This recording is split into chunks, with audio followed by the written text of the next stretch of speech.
I need that sports encyclopedia. Where you at, Steve Kim? Got Trent in the cut. What up, man? The real Coach JB. My main man, Big Smitty. Are y'all ready for this? Ground like something to prove it. Came to a conclusion that is Smitty and JB and Smitty from West Coast to your side. Worldwide, we in your city.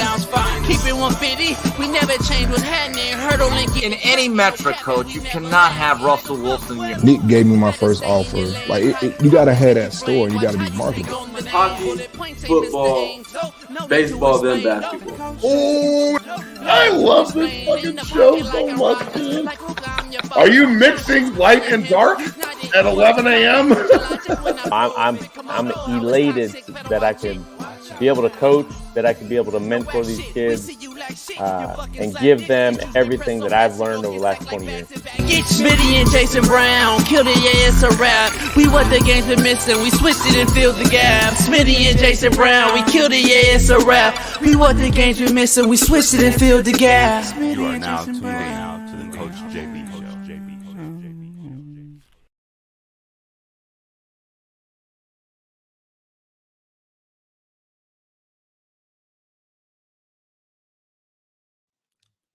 Hello? Can you hear me? Derek. Man, God, I hate this dang phone line, man. I'm sorry, Jay. I spent all this dang money on this phone line, and the signal was horrible. I don't get it. Guess what? All right, appreciate you. We got a new deal with Mint Mobile. I just saved your whole life in phone drama. Mint Mobile is now a new proud sponsor of the Coach JB Show with Big Smitty. Stop playing. Your problem's been solved. We got a partnership with Mint Mobile? You talking about Ryan Reynolds, Mint Mobile? Stop playing right now. Hold on. Let me Google this real quick. You can try mintmobile.com/CoachJB and get 3 months free when you use the promo code CoachJB. Hey, man, I did a quick Google search real quick to make sure you wasn't playing around. They got plans as low as $15?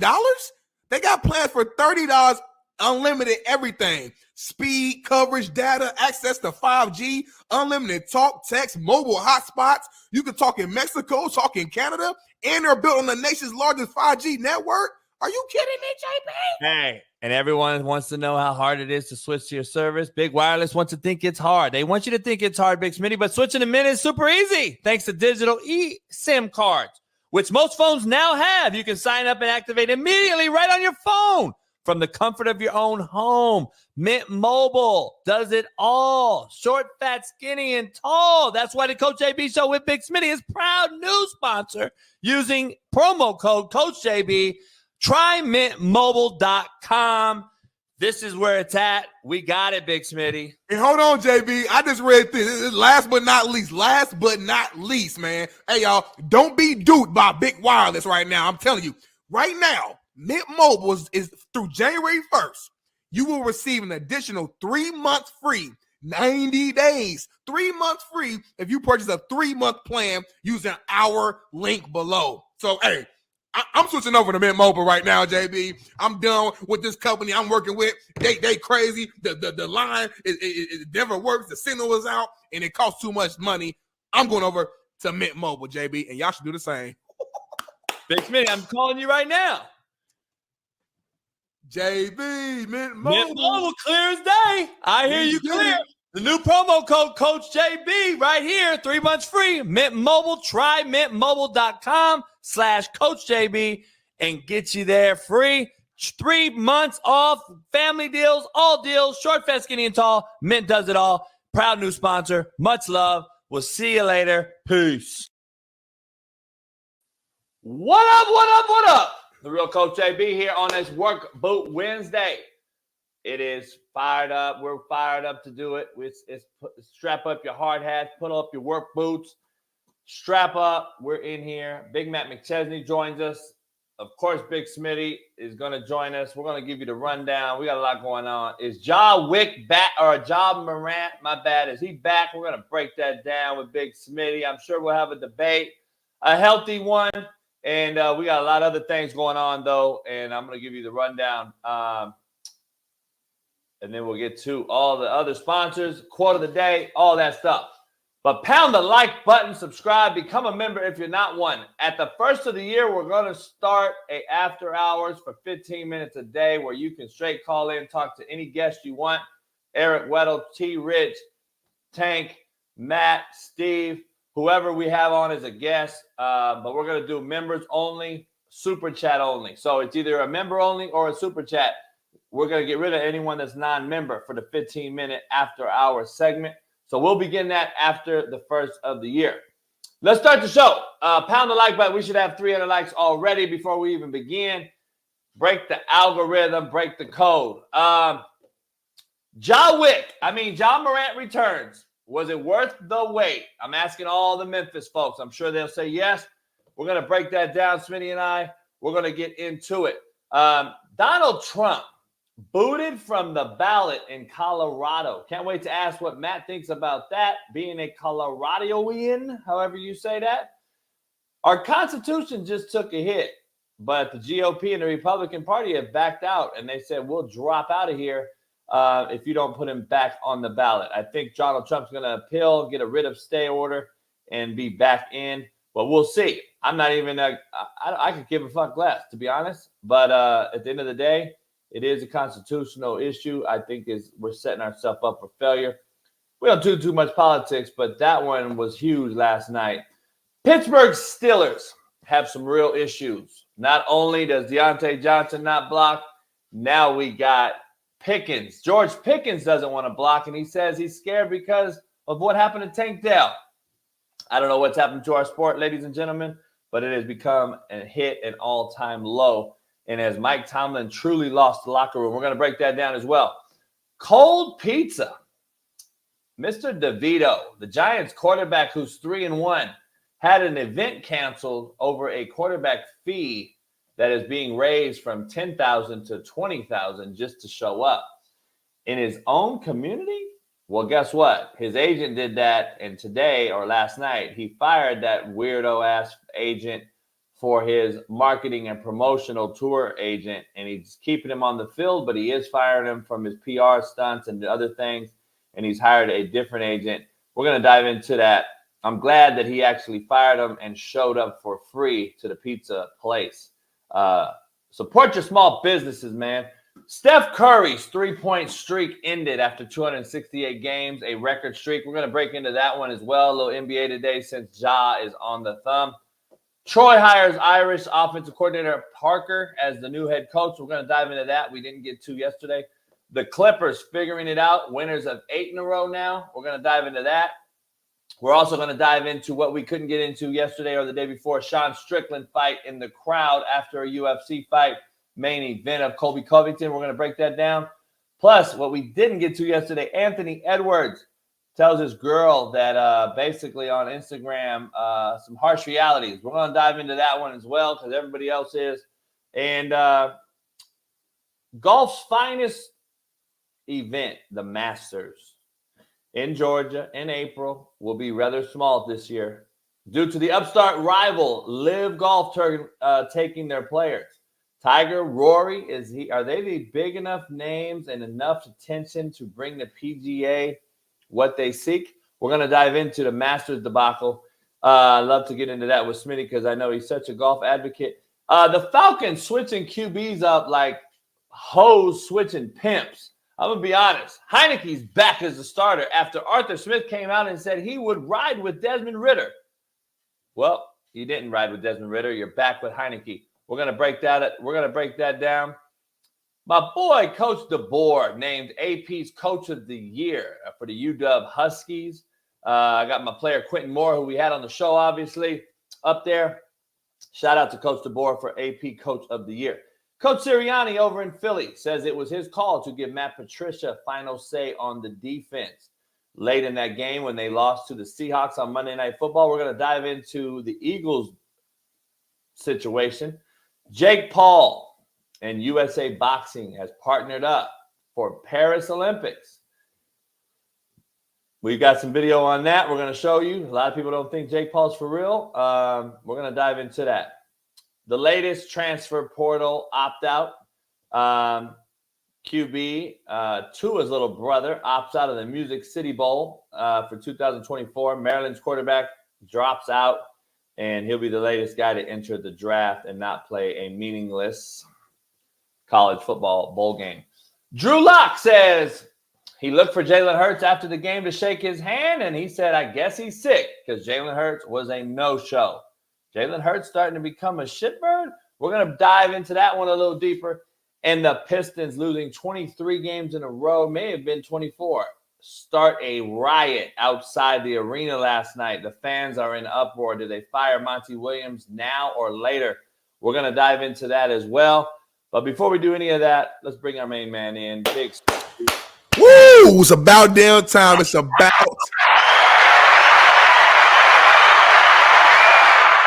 damn time. I am here, man. What's going on, Jay? Hey, what's going on with your shirt, man? I was behind the scenes looking. What's going on? What any issue? I don't get it. I don't know. It just kind of caught me off a little bit. I couldn't really read it properly the first time. I had to look at it two, three times.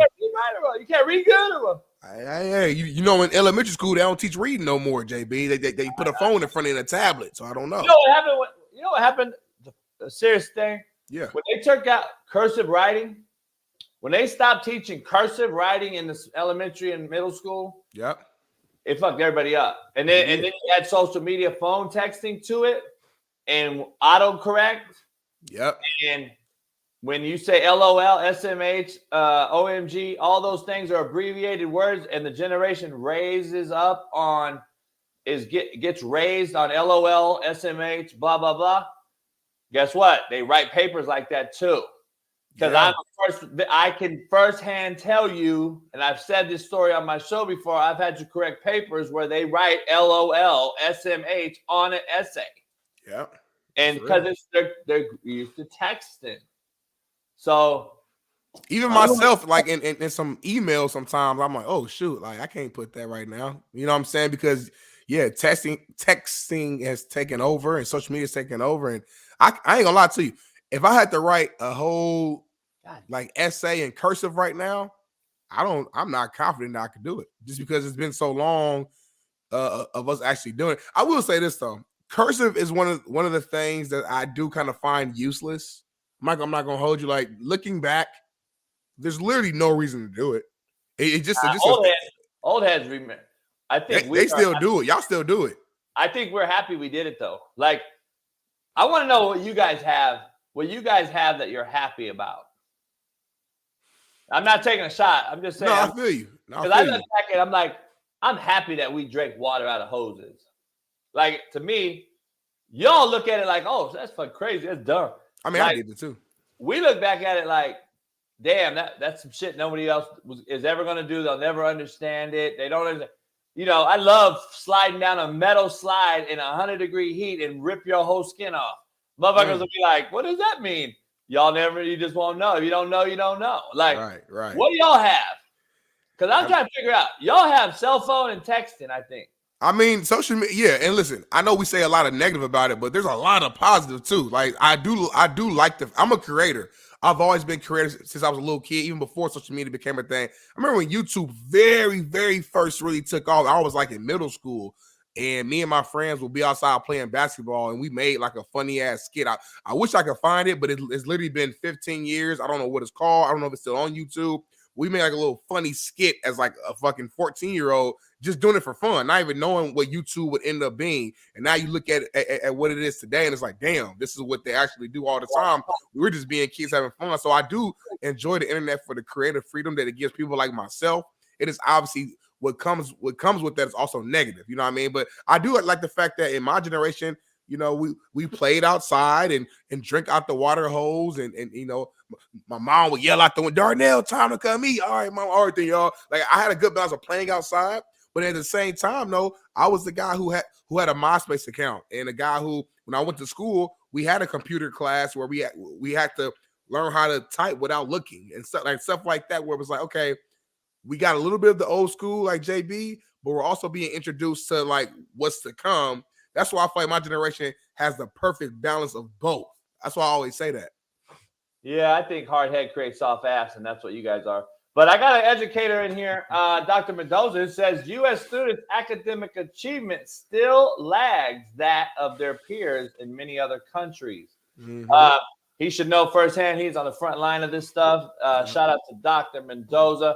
I'm telling you, we're lacking, man. I don't know. We got some issues. There's a lot of other things out there that's going on. I think, but I don't know. I don't think we're teaching history either. Yeah, we're trying to avoid certain topics. We don't teach it. I think it's incorrect. I think we're staying away from shit now. Now we're adding new shit that's crazy that we don't even want to talk about.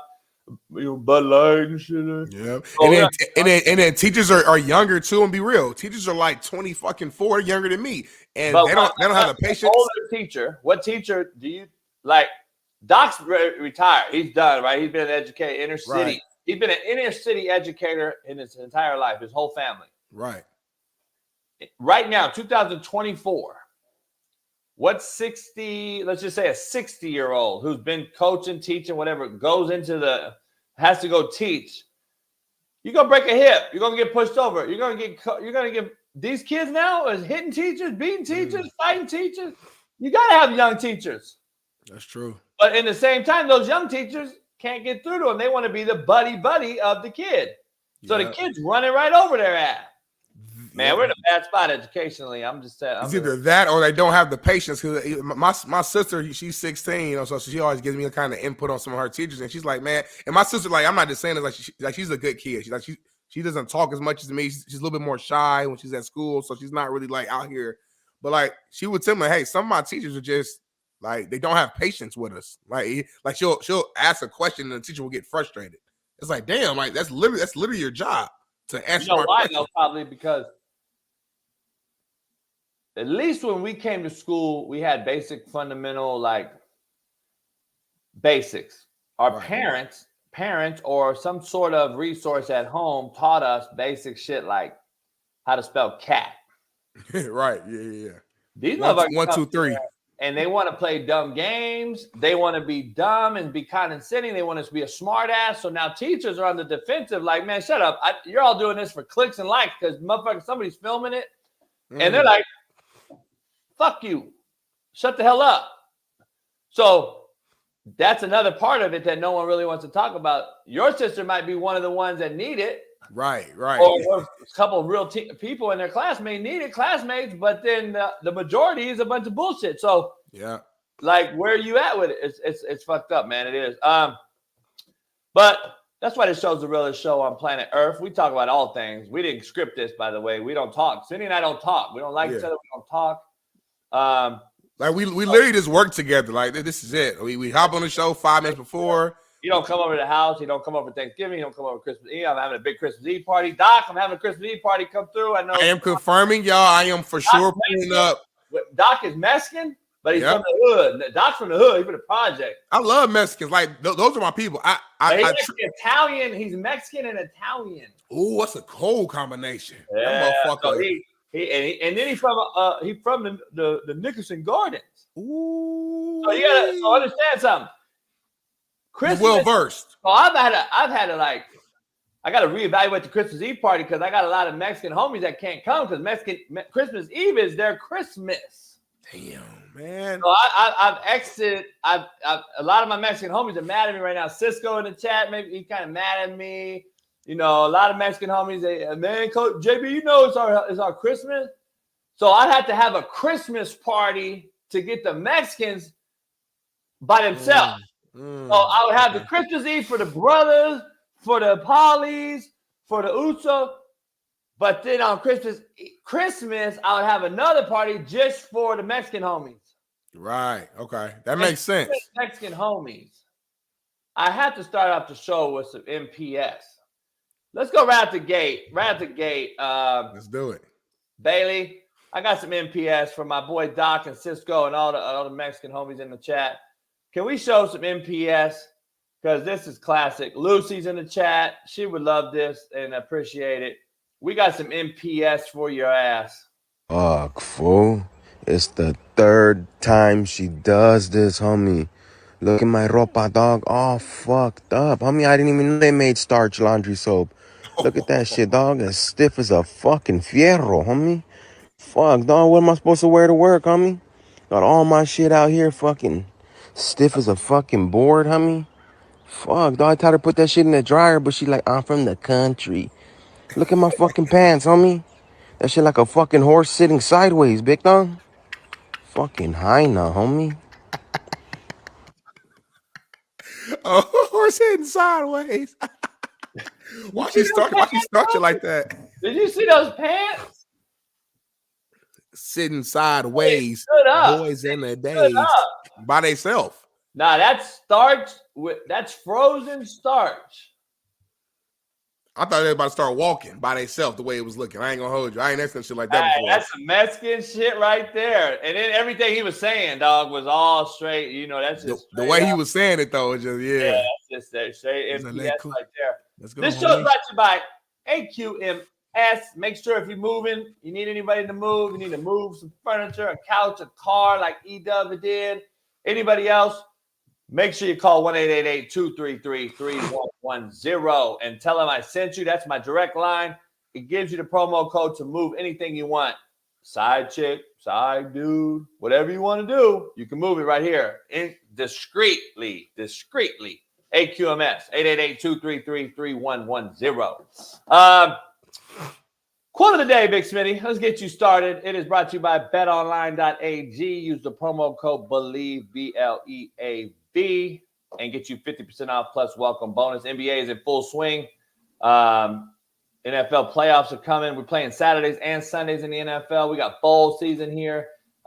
Christmas Day, Christmas Eve.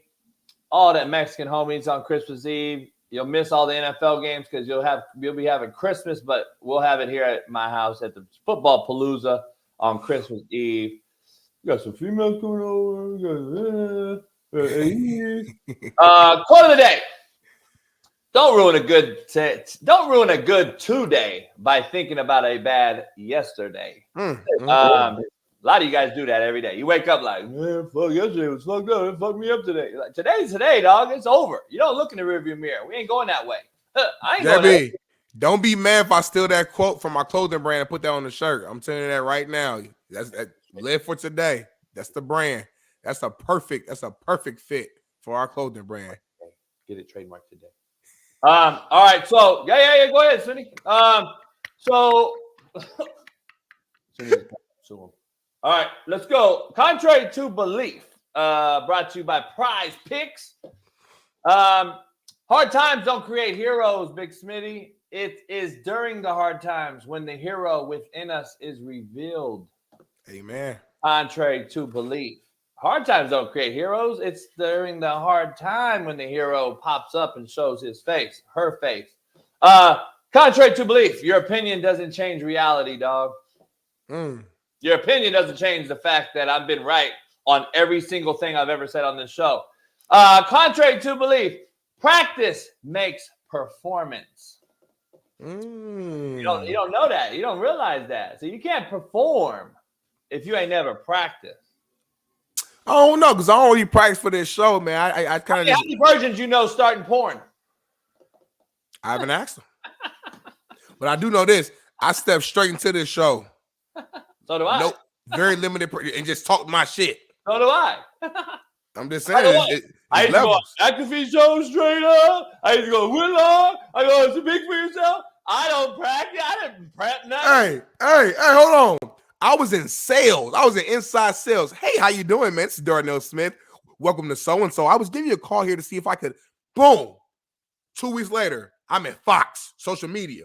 Boom. 2 weeks later, I'm in the meeting. Hey, Darnell, we want to add a new segment on live on TV. You want to do it? Hell yeah. I don't back down for no smoke. I'm live on TV, flexing, me and Jim Jackson. Killing that shit live on TV. What motherfucker you know with no, I got a business degree. I ain't got no journalistic degree. I ain't got no TV degree. I ain't got none of that shit. Stepped straight foot into live television and killed that shit. What's up, Sean? Hey, shout out to Big Smitty. But shout out to me because Sean Waffle does a lot of good research. He sent me 2 videos that I talked about in August. I talked about the demise of Jalen Hurts. I talked about the demise of the D-line for the Eagles, where both you and Jeff thought I was crazy. You named all these players the Eagles had on defense, and we went into a whole debate. Wait till I make a vertical. Bailey, you're white. You were on the white team. We already know you're on the white team. If we had to pick, you would be a GA on the coaching staff of the white team. So, therefore, I need that vertical. All right, hold on. Who's my social guy then? What the fuck? Yeah, huh? Who's my social media guy? If you got Bailey and he's white. Eric with the rich. All right, so let's dive into hey, Eric does the behind the scenes stuff. Eric don't do no social media shit, but he's your guy. All right, I'll take Eric. Eric do everything. All right, we got a lot to discuss, but can we start with a daily rant? Please do. Because it's going to be another daily rant with John Morant. So might as well start it off. Let me get to it. Let me go ahead and stretch, get ready to argue, because I know we about to start arguing. So let me get ready. Man. I got a morning rant, and I don't think this will be an argument, but I think it's a good discussion. The NFL MVP is the topic. I think the NFL MVP today is underwhelming, to say the least. Bailey, I think we should cut this because we can make a lot of this go on about. We probably cut this 10 different ways. The NFL MVP is underwhelming, to say the least. The MVP race, Big Smitty, this year is so underwhelming that no quarterback besides Brock and Dak are truly playing their best football of their career, I guess I would say.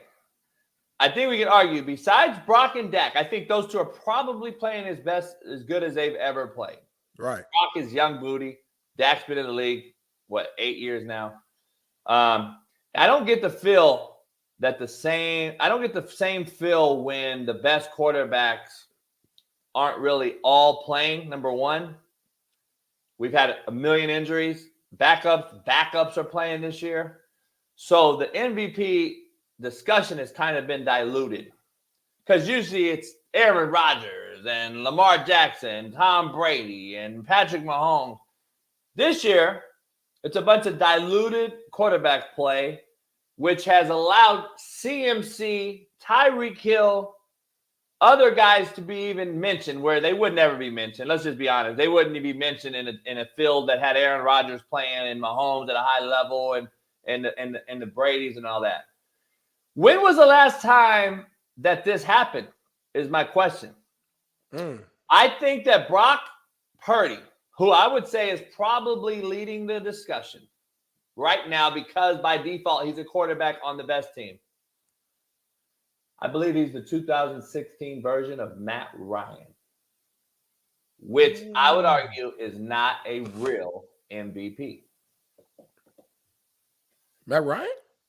The past MVPs, okay? Let's break this down because I did some research on this, Big Smitty. I actually worked on this last night. The past MVPs, let's start in 15, Cam Newton. We're going to go to 16, Matt Ryan. We're going to go to 17, Tom Brady. We're going to go to 18, Patrick Mahomes. We're going to go to 19, Lamar Jackson. We're going to go to 2020, Aaron Rodgers, and 21, Aaron Rodgers. Then we're going to go 22, Patrick Mahomes, which was last year. Let's compare them to Brock this season. So Brock right now is 69% completion percentage, 3,700 yards, 29 touchdowns, 7 picks. He's got 119 rating. Pretty goddamn good, but mediocrity is the new excellence, but that is really good for right now in this era. Now, Patrick Mahomes, 2 MVP seasons. He averaged 5,150 yards. So one year he had 5,100 yards, and the next year he had 5,200 yards. And he threw for 50 touchdowns in one of them and 41 in the other one, respectively. He had 12 interceptions both seasons, ironically, and he had a 114 rating. Okay. Aaron Rodgers MVP seasons. He has 4 of them, obviously.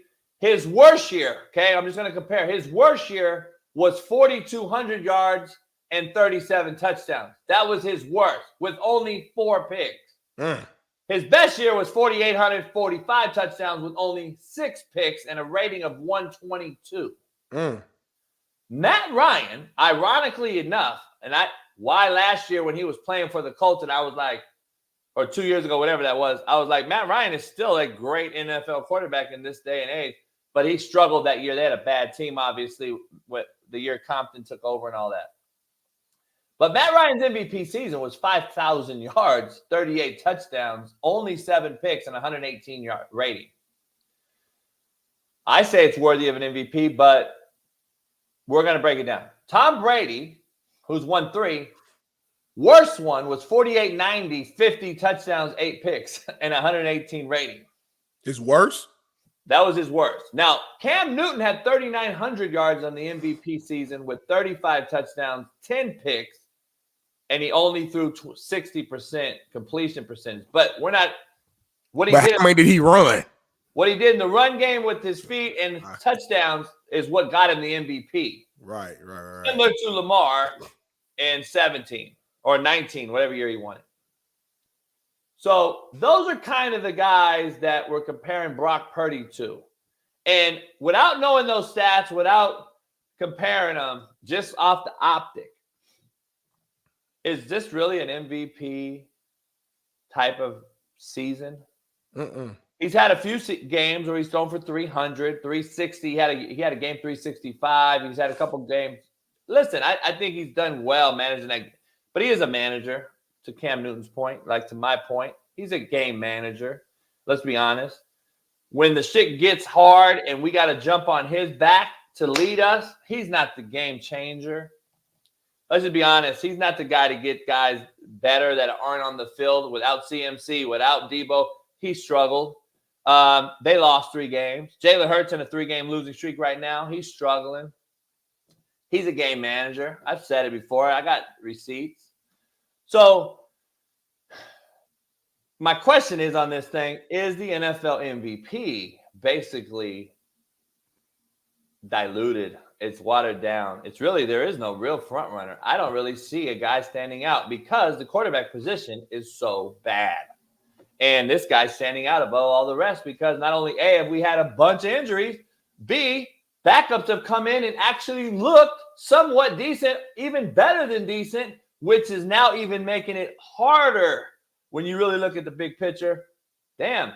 Well, Minshew's come in and won 6 games. Well, damn. We got all these different scenarios where guys have come in and backed up. Dobbs starts off 2-0, being there 3 days, and blah, blah, blah. So it's like, damn, anybody could plug and play in this league now at quarterback.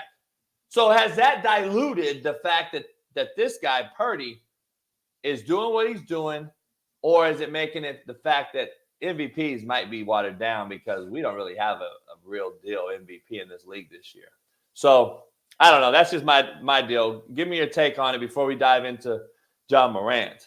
I mean, that's a strong take, JB. I agree with a lot of it. I think this particular season, the MVP race is diluted only because, the star players who typically ball out aren't balling out right now. Josh Allen's a guy who, as of late, has started to, kind of warm up and heat up the last few games. But his first half of the season, he was quiet. You know what I'm saying? So it's like, we can't put him in the mix. Mahomes, we know Mahomes has been struggling all year long. Burrow's hurt. Brady's retired. So there's Aaron Rodgers is hurt. So a lot of the typical guys that will be in the conversation are either hurt or they're just not playing as well. I see we got your top 5 MVP candidates right here. You got C-Mac at the top, and I'm not mad about that because the way C-Mac is playing, he has 20 touchdowns or 20 plus touchdowns right now, and it's still with 3 games left. And when you look at that 49ers team, I would say he's more valuable than Brock Purdy. And that's to your point.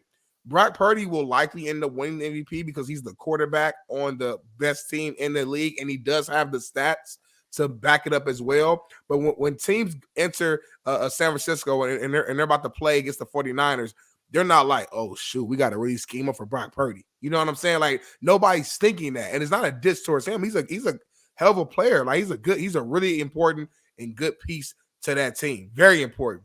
But teams aren't really scheming up to, like, focus on Purdy. They're scheming up to stop C-Mac, Debo, all these other cats. And that's why it's hard to, like, say with conviction that Brock Purdy is the MVP because, like, all those names you listed from the history, the Cam Newtons, the Aaron Rodgers 2 years, the Mahomes couple seasons, Lamar Jackson unanimous year. These guys had seasons where we were like, without a shadow of a doubt, that guy's the MVP. The way he's playing, and like when you watch the actual stats, you're like, man, this guy is balling. This guy is doing his damn thing. You know what I'm saying? Where this year it's like the quarterback play for whatever reason has been mid. I don't think the backup quarterbacks having success, like Gardner Minshew's success or Dobbs 2-3 game stretch of success. I don't think that has anything to do with it. I think it's more so the lack of the stars having success is what's causing the MVP kind of energy to be diluted. I'm going to take it even a step further, though. I believe one of those guys will be the MVP. The other one will be the offensive player of the year. Or Tyreek Hill will be one of the other two, the offensive player of the year, whatever. Them scoring 30 points without him against the Jets' good defense, I think dilutes Tyreek Hill's chances. Because when he got hurt the first game, in the middle of the game, it changes an offensive play caller and a head coach's game plan because that kind of throws a monkey wrench right in the middle of the mix while you're scrapping and then another dude jumps in. Now your game plan has to change. That's different than having a week to prepare for a team without that guy, which they did. And then Jalen Waddle was the focus. He balled out. He was schemed. Tyreek didn't play. That was a known thing. I'm sure they knew that before the game. They probably did that just to make sure the Jets had to game plan a little bit for it. But you scored 30 without Tyreek Hill. I think it dilutes his chances. I think it lowers his chances.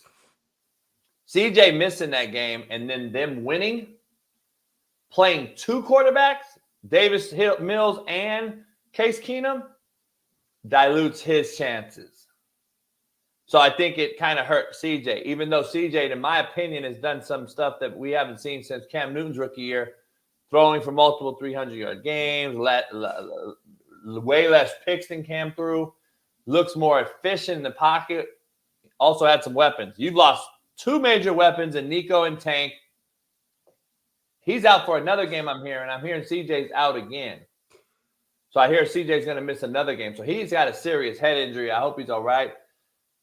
I think he's out of it. But I still would put him in the top 5 because I don't see another guy surpassing him. So rookie of the year I would have gave to CJ or Tank Dell. Bijan Robinson has been mismanaged and misused for whatever reason in Atlanta. High hopes for him, and they've been lowered because of his lack of playing time. Now, my point, if CMC and Purdy both one gets MVP, one gets offensive player, and they don't win it, my point about Shanahan is going to go full circle. And I'm just keeping it a buck. Let's be real. What are you going to say then? Because I'm going to be honest. Steve's come on and said it should be CMC, Purdy, and Debo, top 3 MVP candidates. You've come out and said they had the best defense in the NFL. You got the best running back in the NFL. You got the most efficient quarterback in the NFL. The best blocking tight end, who's the best vertical route running tight end right now in the game. What? Because Kelsey, we think, is kind of falling off. So what will be the excuse for Kyle Shanahan then? By the way, the best left tackle too. You said a lot there, so let me comment on the Kyle Shanahan part first, and I want to go back to your whole backups. Because I'm just talking MVP, that's why. No, for sure. No, this was a perfect full circle moment how you did. So let me start here. First of all, the reason that C-Mac and Purdy and Debo or all these cats are even in the conversation to be MVPs and Offensive Players of the Year is because of the scheme and system that Kyle Shanahan put together. So let's put a lot of respect on his name in the first place. It's not like you could just put any coach there and these guys will have that exact same success. Hold on. Let's make that very clear. I'm not to cut you off. Do you know who I equate Kyle Shanahan to in the NBA? Who? Mike D'Antoni. Mike D'Antoni was unbelievable offensive coach. He outscored everybody in the regular season. He got to the playoffs, and they get their ass shellacked. Horrible comparison, though, because Mike D'Antoni never made it to the big game. He never got the NBA Finals ever. The fucking 49ers were literally – no, they did not. They made it to the Western Conference Finals before. They've never made it to the NBA Finals ever. Look it up. With the Suns. They never to the NBA Finals. You know for a fact? I know for a fact. I'll put money on it. All right. The Suns ain't never been to the NBA Finals with the Steve Nash, Mike D'Antonio Suns. Never went to the NBA Finals. They would lose against the Spurs. The Mavs will beat them, or the Lakers will beat them all the time. They did go to a Western Conference Finals, I'm pretty sure, but not an NBA Final. I know that for a fact. But my point being is, Kyle Shanahan, they were literally one play away, one throw away, one stop away from beating the Kansas City Chiefs. Now I get it, they lost, and we are in a win, a black and white generation or era. Did you win? Did you lose? Boom. Ain't no gray area and nothing in between. But again, context does matter. I always say that. And let's not act like this man hasn't been to the big game. We act like Shanahan just gets to the fucking wild card or the divisional round, just gets his ass beaten, and then that's it. This man goes to NFC championships and Super Bowls like it's the thing to do. You know what I'm saying? That's why you put him up here, though. But Andy Reid did the same thing. Andy Reid, before he got Super Bowls with the Chiefs, we had so much respect. We put a lot of respect on Andy Reid, but before he got to the Chiefs, very similar. He went to he was like 5 NFC championships in a row. Went to Super Bowl, got close to beating Brady, but he lost. But we didn't do this same. We didn't give the same energy to Andy Reid. I don't know why we didn't. So that's what I'm saying. We got to be consistent. He did, dog. I'm just telling you, it's more prevalent on phones now. Andy Reid took a lot of heat for losing with Donovan McNabb and T.O., for losing those games. He took a lot of heat. It just wasn't as prevalent now on social media. He took a lot of heat. There was a lot of people questioning Andy Reid. You can find a lot of takes online. He took a lot of heat. Now, but look at him now, though. Now there's people out here saying Shanahan has to win. Okay, but I'm saying like we're saying that now because Andy Reid has won, and I get it. But it's not like this motherfucker just became that much better of a coach today than he was when he was with Philly. It just shit changes. Players change. You got Mahomes. It's like things happen. So no, listen. The pressure is on the Niners and Shanahan to win it all this year. And I'm going to be honest with you. When Reid left Philly and then Peterson came in there and won, Andy looked bad. Andy looked bad. So when Harbaugh took the Niners to a Super Bowl, a power outage away from winning a Super Bowl possibly, with Colin Kaepernick at quarterback, and then this guy goes back and has an 11-point lead, chokes after he lost a 28-3 lead as an offensive coordinator in Atlanta. With Jimmy G at quarterback. Yeah. So I've been saying Colin Kaepernick for that year was a fucking top tier quarterback for that year. But don't talk about Jimmy G's winning percentage though. Jimmy G still has a top 5 winning percentage. And I like Jimmy G, but let's brass tacks this shit. Don't try to switch the gear for fit your narrative now. Jimmy G is on the fucking bench for a reason behind Aiden O'Connell, a rookie. Oh, It's yeah. a reason behind that. It's Totally a reason why different AP's doing that. You can't compare the roster. Total different deal. I'm just saying. Stability is a lot different things. I'm saying we don't give Harbaugh. I'm glad you brought Harbaugh up. I'm not a Jimmy G guy like that, but we don't give Harbaugh any flack. Like we look at him like, fuck what you did with the Niners, bro, and Kaepernick, and you were play away against that good ass Ravens team. That's kudos to you. But then when Shanahan do it, this motherfucker has every weapon he possibly needs, and he has everything in his arsenal. And it's like, damn, bro, only one team. Remember what Harbaugh did? Harbaugh built a team from roster bottom, just like he fixed Stanford, San Diego University. He rebuilt a program and organization which Shanahan's inherited after a horrible Chip Kelly, right? What did he inherit? Huh? Hold on. I don't know when did Shanahan get to the Niners? What do you mean when? What was Kyle Shanahan's first year with the Niners? Cool, you acting like he just was handed this. It was 27. No. What I'm saying, no, I'm not saying that. What I'm saying is Harbaugh inherited a team when he did that was at rock bottom, and took a team, built it up, and went to a Super Bowl. Shanahan took over, I think, in like 16 or 17. 17. And their team was already kind of roster heavy. They weren't a team that Harbaugh inherited, I'll tell you like that. Well, I'll say this: the Niners went 4-12 and 18. And then the very next year went 13-3. I don't know. I can't remember the specifics. I can't remember the specifics. So it was injuries or whatever. But listen, all I'm saying is right after they blew that historic Super Bowl to Tom Brady. So yeah. And there was a lot of changes though. That's like the team today is a lot different than the roster that was in that Super Bowl. Patrick Willis retired. Like there was a lot. So those are two different teams though. So although I understand what you're saying, he inherited a team. But honestly, it became a way different team. Like this team ain't got none of those guys probably that was on that same roster for that Super Bowl. I doubt it. You know. All so right. We got about 12 minutes before Matt jumps on, if he can. Let's dive into Ja Morant. Let me be honest. Ja Morant returns. Let's just be real here. We put it on the thumbnail. Was it worth the wait? To the common fan, I believe it was, right? All the basketball fans are going to say, of course, it was worth the wait. I think he scored 27 in the second half. They were down, I believe, 19. He brought them back. I did not watch it, but I saw the end because the end stuck out to me because we saw his fanboy daddy in the green hoodie with the glasses on inside of an arena with dark sunglasses on. Why? No idea. With a hoodie on. He was there.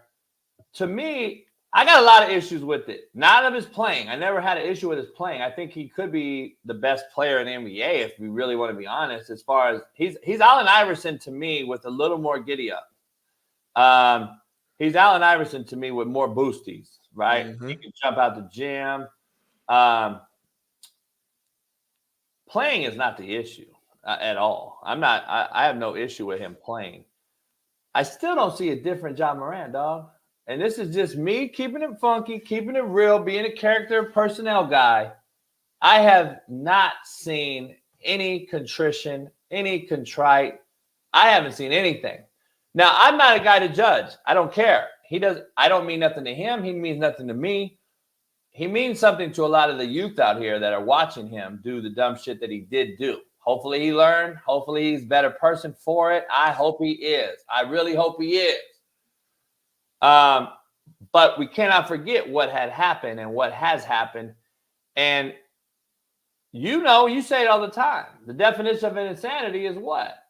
Doing the same thing over and over and expecting different results. So hopefully he has learned, right? We're not going to say he's insane.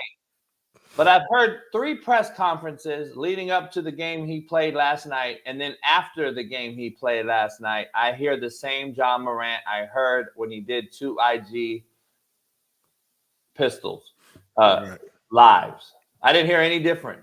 He said, I'm not changing who I am prior to a couple of days ago. I'm not going to ever change, blah, blah, blah. All right, cool. You are what you are. I'm never going to change. So I'd be a hypocrite if I said I'm changing. So right. I'm not going to change. Okay, cool. would I play the game differently if I was a coach? If I coach now and understand that I can't do what I did, sure. But I'm not going to change who I am, right? So I'm not tripping. Don't change who you are. I think who he is gives him the edge on the court, right? As a player. Yeah. But understand, like, when you come out and say, I run through the huddle and I got receipts. What do you got receipts of? I got receipts too, homie. That you got a lot of little kids looking up to your ass and you did some dumb shit.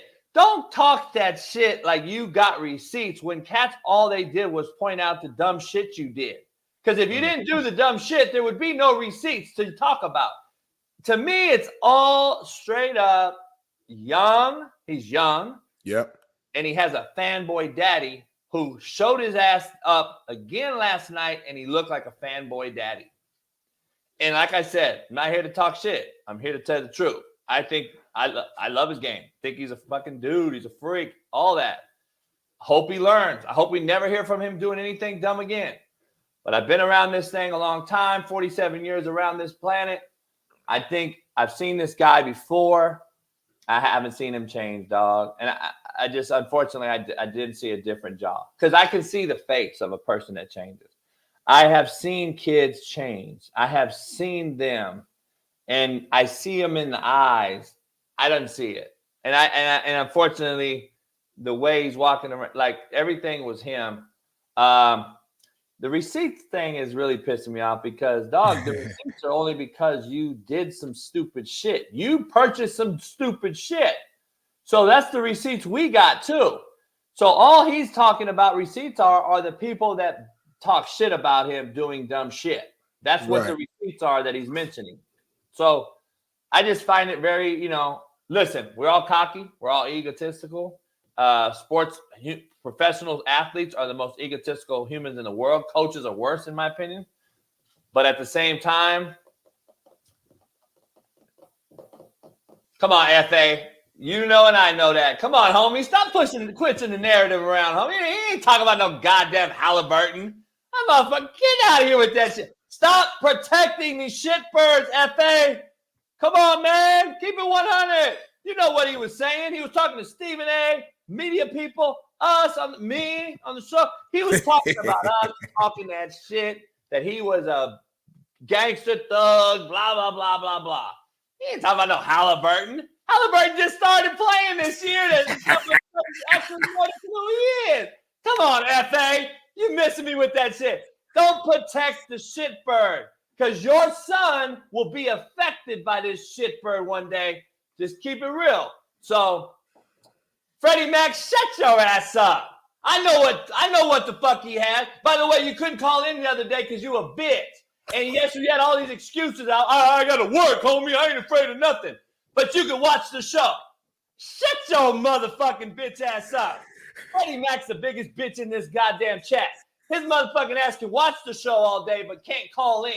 Oh, soft ass, because you know you're wrong, homie. Get your soft ass up out of here, motherfucker. Your ass couldn't bust a grape in a fruit fight, homeboy. Stay your ass with Timbos on wearing, motherfucker. Now, let's go, Smitty. Give me your Ja Morant take. Ooh, shit. Man, first of all, shout out to Ja Morant. I'm talking on the court right now. Phenomenal game. Not even in game shape yet. The Memphis Grizzlies have been struggling. I think they were 6-19 going into the game yesterday. Out the playoffs, one of the worst teams in the league without him. So when you talk about we're having an MVP conversation, talking about the most valuable players in the NFL, we see how valuable Ja is to that Memphis Grizzlies team. He comes back, the energy of the team was just risen. It was different. It was a higher level. You know what I'm saying? The entire team, you can see the excitement that they have and the confidence they have on the court just by playing next to him. So I want to start there. The whole conversation of did he get better off the court? Did he improve? Will he mature? I don't know yet. Listen, you're good at reading people. I'm pretty good at reading people. Does he look like the same guy? He does. But again, he's not going to. You're not going to change who you are. You know what I mean? Like a tiger is a tiger, a bear is a bear, a lion, dog is a dog. Whoever you are is who you're going to be. It's just a matter of tweaking certain things and just having common sense. Like if you want to be, at home doing whatever you're doing, keep the cameras off, keep the phones away, collect collect phones in a shoebox. Like, it's like little stuff to where it's like, let's not act like NBA players are holier than thou. I got a lot of inside sources, and I know a lot of stuff about a lot of big name players who do a lot of stuff that we don't know about because the way that they operate and they move and they shake, they make sure that there's no cameras, there's certain things not involved to where you will never know what they're really doing. So cool, be who you are. That's cool.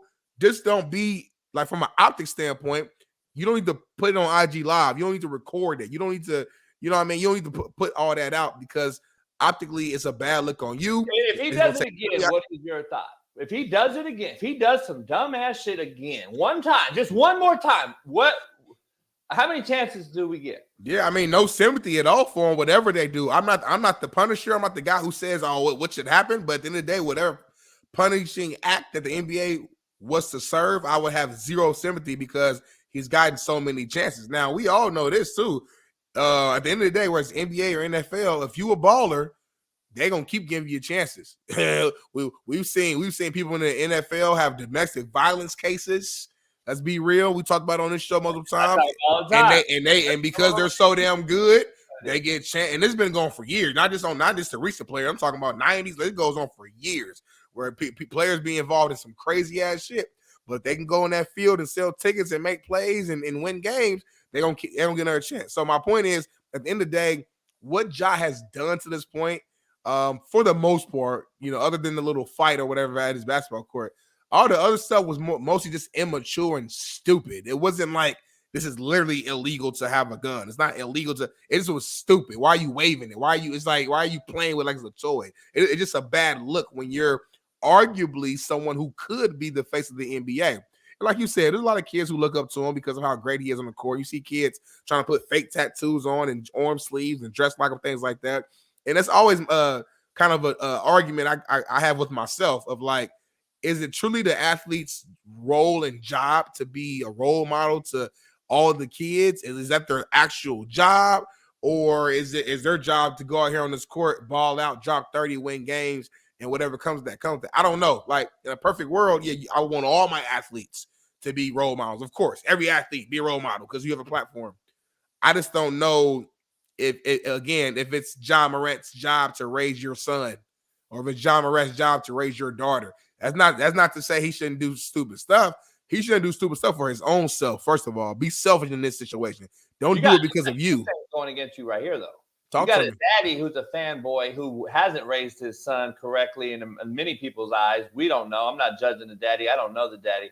All I see is the optics, right? All we see is the daddy on the sideline on the court. We also saw the work he put Jai in as a kid to get to this point too, though, and being active in his life. So we've seen both sides. Or did he just nut him out and his daddy got some hellified genes? Let's just keep it real. I mean, I don't know if dad had about jeans or not, but we've seen video of actual work when Ja was 13, 14 in the backyard fucking grinding with his dad. Ja is a top 5 talented player in the NBA, and that is not by just working hard. That is God-gifted. God touched that kid. He touched that daddy's sperm. He touched that kid. And you can do all the work you want. That's fine and dandy. But it's a means to an end. Did the dad get him here? And now, where do you go? What do you do? Like, how are you going to get him from this to this? This is me, all right? The scenario that's happened with Ja Morant, nothing's changed. We know what it is, right? Now, if I'm the dad, last night's first game back, correct? Yep. I'm his daddy.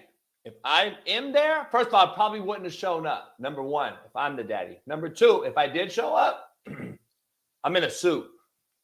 I would have been in a suit, sitting in the front, and I would have been, we're changed. We have changed.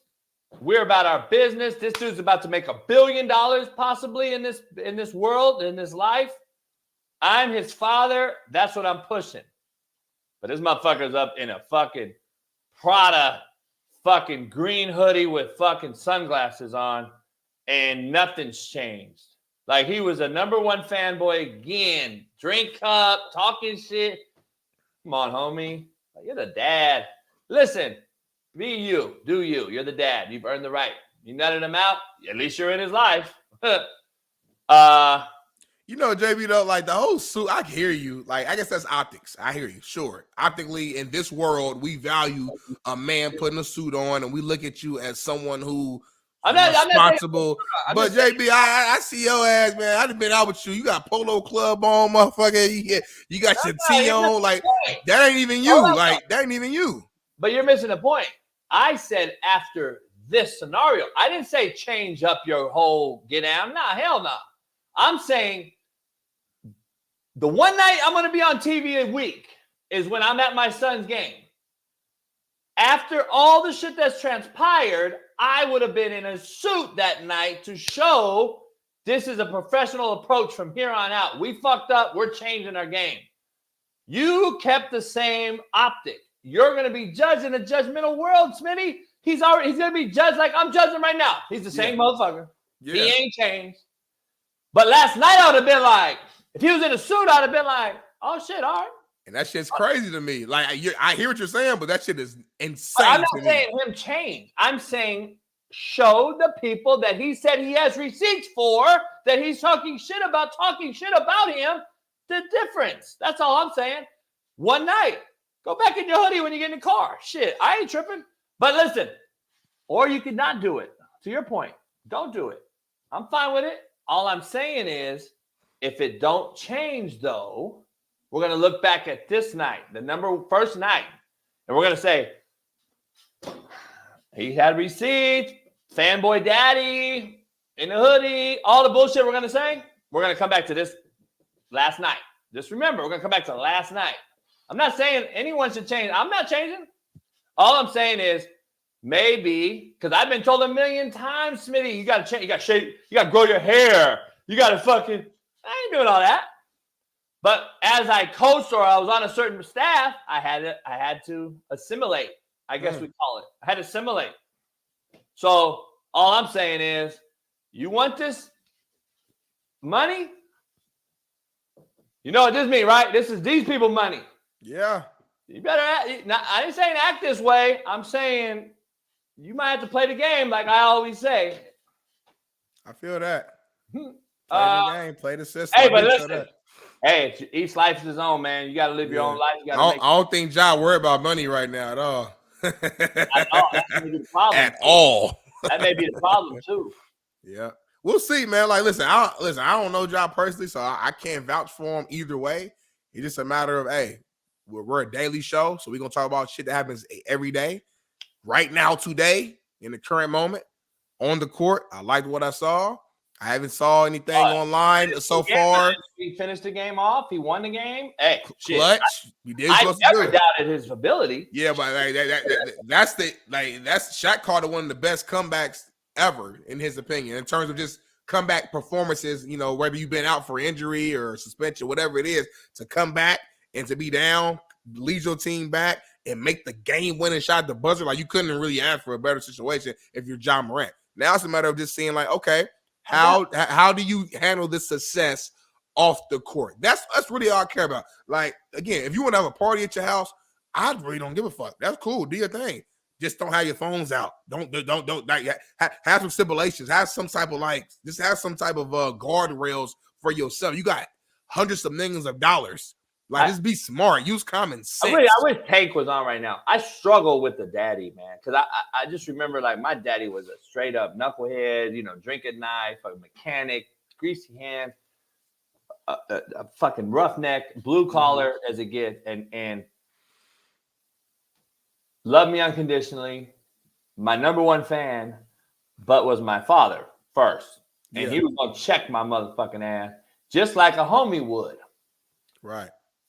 I want to know, like, the daddy is an issue to me. Like, I just would have been different last night. I would have been the daddy. Like, I would be so fucking excited and proud of myself for nutting you out, son. I nutted out a motherfucking gold mine. And now it's my job, Smitty. It's my job to see it to fruition, to finale. I want to see the final fucking product be in the rafters of whatever, Naismith or that's college, the NBA Hall of Fame, 50 greatest, whatever they do now. Not just to where we are. Like, I that would drive me as a dad. I would be driving to get this motherfucker right. Like, motherfucker, stop doing this dumbass shit. Like, I'm your daddy, motherfucker. We could go scrap. We could fight over it. I don't give a fuck. I'm getting you right as your father. He don't want to get cut off, JB. And that's what I'm saying. You a fanboy, homie. Well, he a fanboy, and Ja is paying for his life. I've been cut off, homie, by family. And I don't even have family, really. I've cut off family. Like, fuck it. It is what it is. At some point, you're going to have to stand your ground and say, if you want to get right, you're going to have to come see me. I've already chased you as your father. I've already begged you as your daddy. My daughter's 24 years old. She's a grown-ass woman. Ja Morant's 24 years old. He's a grown-ass man. It's time to say, Daddy, I need your help or not. And Daddy, it's time for you to say, it is what it is. I'm your daddy. Get the fuck out. So remember, I'm a daddy to a girl. Right. I know we talked about the father and the daddy and the dad. No, for sure. Like you had the experience. It's just a little. I think the problem. Remember, we had the dad and the daddy talk. Yeah. So, that's right. I don't know. That's just what I'm saying. It's real. What you're saying is real. I just think, and I don't know his dad personally either, so that's why it's always hard to kind of like. But it's what we see though. It gives the look that you call him a fanboy. I see FA other people in the chat saying he's living vicariously through Ja because he probably is a guy who wants to go to the NBA. He probably was a pretty good basketball player himself to a certain extent, but never could reach the level that his son has reached. And now his son is filthy rich and one of the faces of basketball. And this guy probably, I don't think his dad, Ja grew up pretty solid. So I think his dad always had a decent amount of money and a cool job. So it's not like he just was some broke dude per se, but he ain't never been this type of lifestyle where you're front row every single game. So I think right now it's kind of like somebody who ain't never really had it.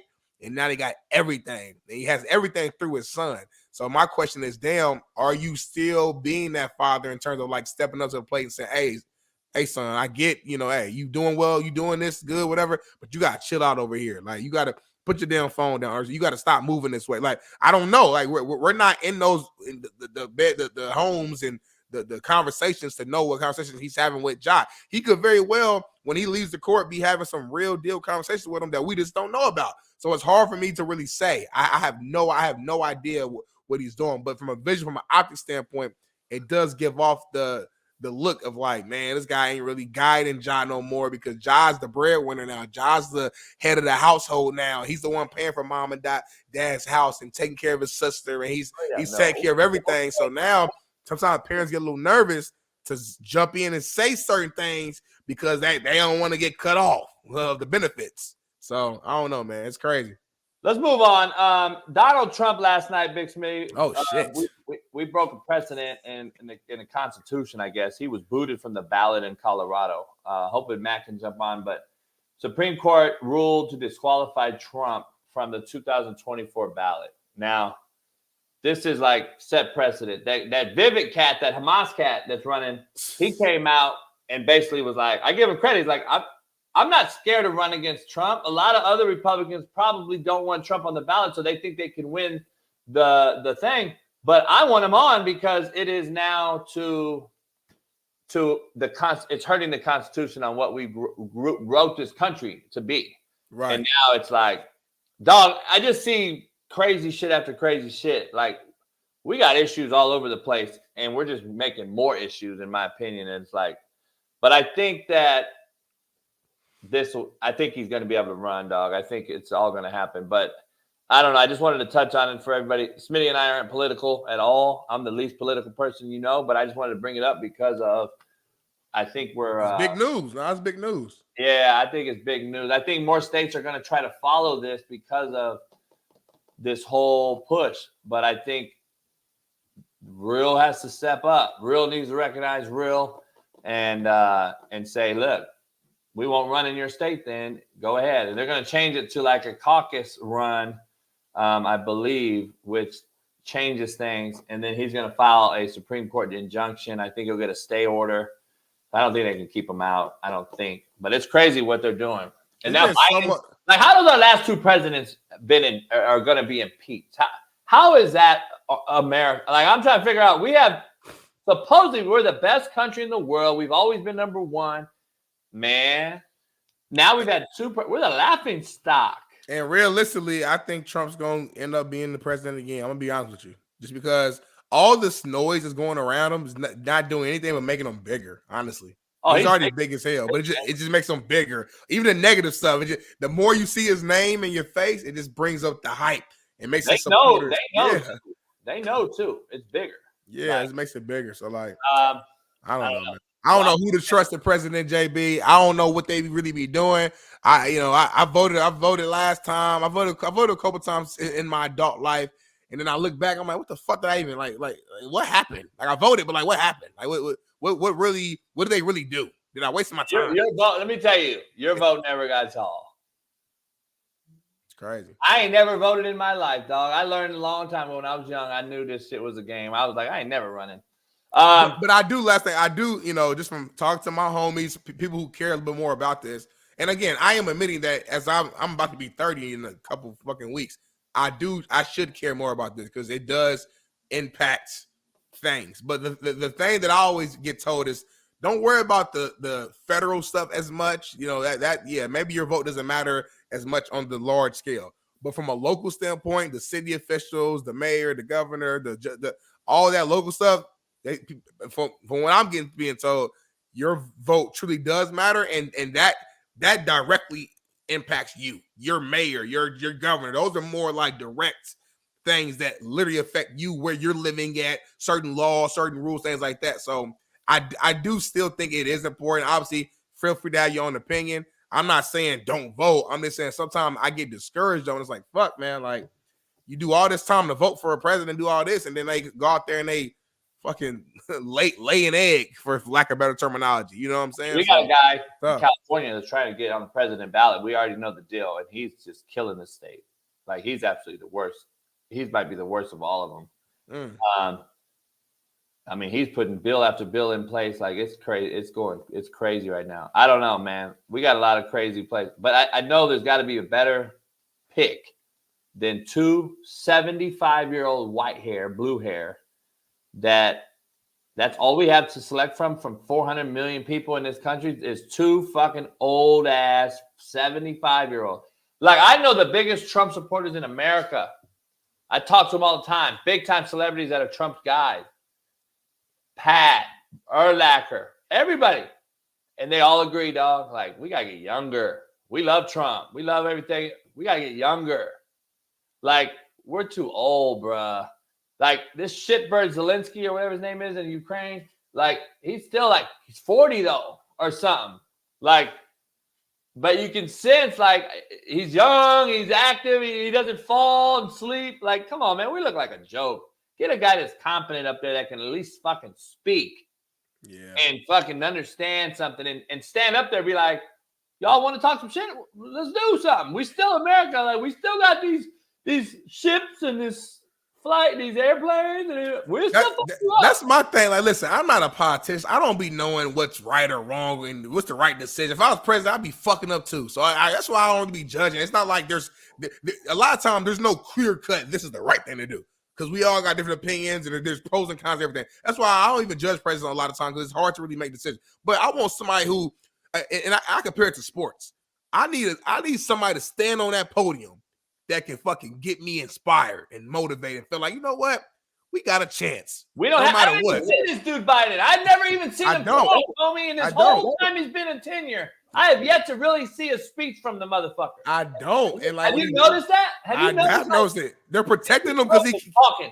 Trump would talk, even though it's dumb as hell. He would talk all the time. And Obama, say what you want about Obama, but Obama would talk, and Obama had speeches where you're like, okay, like, all right, I feel good.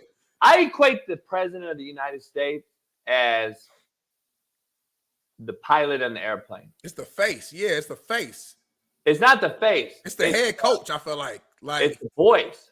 Yeah, it's like I need the comforting voice that tells me on the plane that, hey, we're going to hit some turbulence here. It's going to be rough for a minute, but we'll be straight. We're going to get through it. I'm going to climb out of it, and then we'll get smooth for you guys, and then ding, hey, we got through it. You guys didn't have to go through it. We got above it. So, you know, and then I also want to meet that motherfucker when I walk onto a plane. I want to see who's driving this motherfucker because it'll ease my mind. I never see this motherfucker Biden.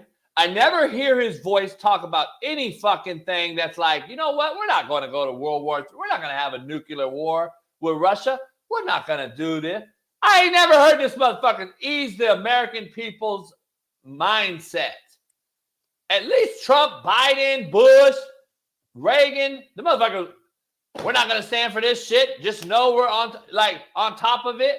This motherfucker is stumbling, sleeping, fucking shitting in his bed.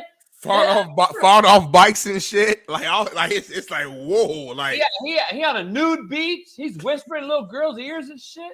I don't know what we got going on. That's what I'm saying. Like, to me, it has nothing to do with the actual decision making. Like, that's a whole nother conversation. It's like, can you just be the leader of my team and feel and make me feel like we got a chance to go out here and win this game? Right now, I don't feel like we went in the game. We got a scout team guy out there leading the team who ain't had no reps, and I don't know what the fuck where he's leading. Like he said, the previous presidents, even if they made bad decisions, at least they went out there, you know, put their nuts on the table, you know, like and just told me something. Maybe even if they were lying, they told me something, and they said it with some vigor and some confidence. You know what I'm saying? Where it's like, yeah, like I said, Bush would say stuff like I said, Obama would go out there and Obama's a hell of a speaker, whether you believe him or not. He's a hell of a speaker. Like there's previous guys, I'm like, damn, okay, I feel good. You know, I remember the death of Osama bin Laden when he called that shit out. I'm like, okay, this motherfucker, I feel we America. Okay, we got Osama. All right, like it just you kind of felt like, you know what I mean, like ones. Here's the thing, like people are saying in the chat, like at least Trump and Putin are boys. They can at least get along. Fuck Putin. I don't give a fuck. Why we got to get along with anybody? We are America. We will fuck you up. That is who we used to be. We him. What? We him. I'm trying to figure out when did we become? We got receipts, JP. And listen, this is crazy. I know we got to move on, but this is crazy sounding. But I'm gonna be honest. Oh shit. When did we become? No, I'm gonna say no. When did we become like worried about what another country's leader has to say? Like, I'm gonna be honest. Like, I've seen more people on social media that said they defend and support Putin because he's against the LGBTQ, the Trent, all the made-up human stuff, all that. Mm-hmm. And he's like, that's what Trump used to be. That's what we need to be, blah, blah, blah. Look, we may agree with Putin on those things. Maybe some of us in this country, a lot of us agree, right? We don't want men swimming with women. You and I and Marcellus Wiley and Whitlock and all these people have come out and we're all on the same page with that shit. But he's still a dictator of a goddamn, like, fuck you, motherfucker. We'll smoke your ass and change our shit. But we're over here worried about how he feels. Man, fuck you. Right. Like, by the way, they do not want no war with us. Still in the soft era that we are in. Just remember, they're the same soft motherfuckers too. And ain't nobody trained like we do on that sea, in that air. And if it's nuclear, everybody's going to die anyway. And luckily, we have Star Wars. That's why this country's in debt to this day. Thank you, Ronald Reagan, for putting that shit up there.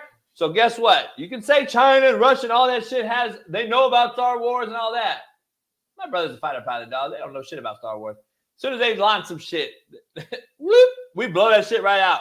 Like, good luck. That's why we got trillions of dollars in debt because of Star Wars. Thank you, Ronald Reagan, not only for your acting, but for what you did with Star Wars.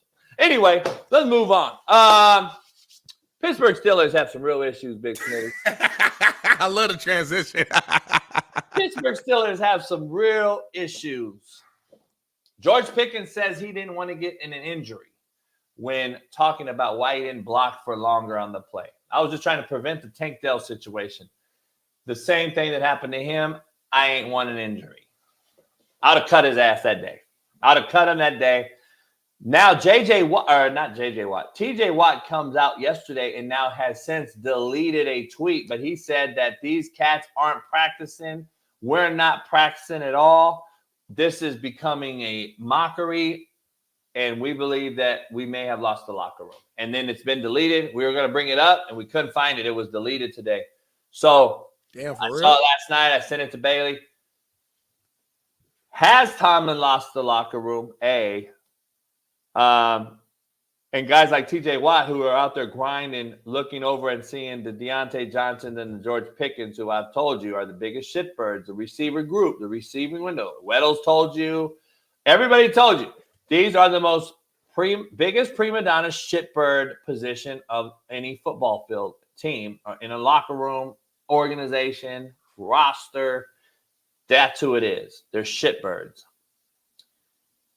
What is going on in Pittsburgh? And is Ben Roethlisberger right by saying that Tomlin's not creating the culture that the Pittsburgh Steelers once had? I don't know. It's hard for me to say that, man. I've heard too many OGs and veterans who either played with or played against or whatever Tomlin for years, and like Tomlin has never had a culture issue when you think about maintaining what the Steelers culture and the steel curtain and taking it from who's the previous coach? Bill Cowher, taking away the reins from him and maintaining. He's always kind of kept the culture there. I think he has a few people, a few bad apples in the batch right now that needs to be let go. Deontay Johnson needs to be cut or traded. What's the guy we just threw up? The other receiver needs to be cut and traded. And yep, and they need to figure out quarterback situation ASAP. They need to figure out a way to get a higher pick in this draft, whether that's trading Pickett and some other guys away. They got to do whatever they got to do to get higher in this next year draft and get a legit franchise quarterback moving forward. Obviously, there's no guarantees in the draft. You're always taking the risk, but obviously who you have now ain't working. So you need to go get somebody, Drake May, I don't know, fucking somebody to get this train rolling on the right tracks. They still got some veterans on that team. Obviously, TJ's a guy who's the guy who maintains the culture. You still got certain Cam Hayward. You still got certain guys in that locker room who are of the kind of that old mindset, that real Steelers type of grit and grind. And listen, we're seeing all this right now, and they're still right in the midst of having another above 500 season and potentially making the playoffs too, even with all the noise going on. So it's like, okay, finish out this season strong, man, if you can. But at the same time, man, understand that you're going to just stay average unless you make some big changes. And I think the receivers need to be let go. Pickens, Deontay Johnson, and they got to figure out some way to get a quarterback there. I don't know.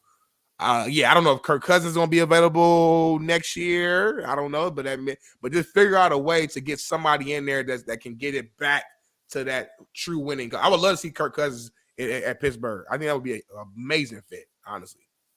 First of all, Tomlin would be the worst possible fit in LA. Yeah, it don't make sense, I don't think. I don't agree with the Charger thing at all. People just throw names out there because, he's Tomlin, he'll take the job. He would be a horrible fit with a good franchise quarterback. That's not him. He needs a gritty, nutty-gutty Roethlisberger who will run you over and send him.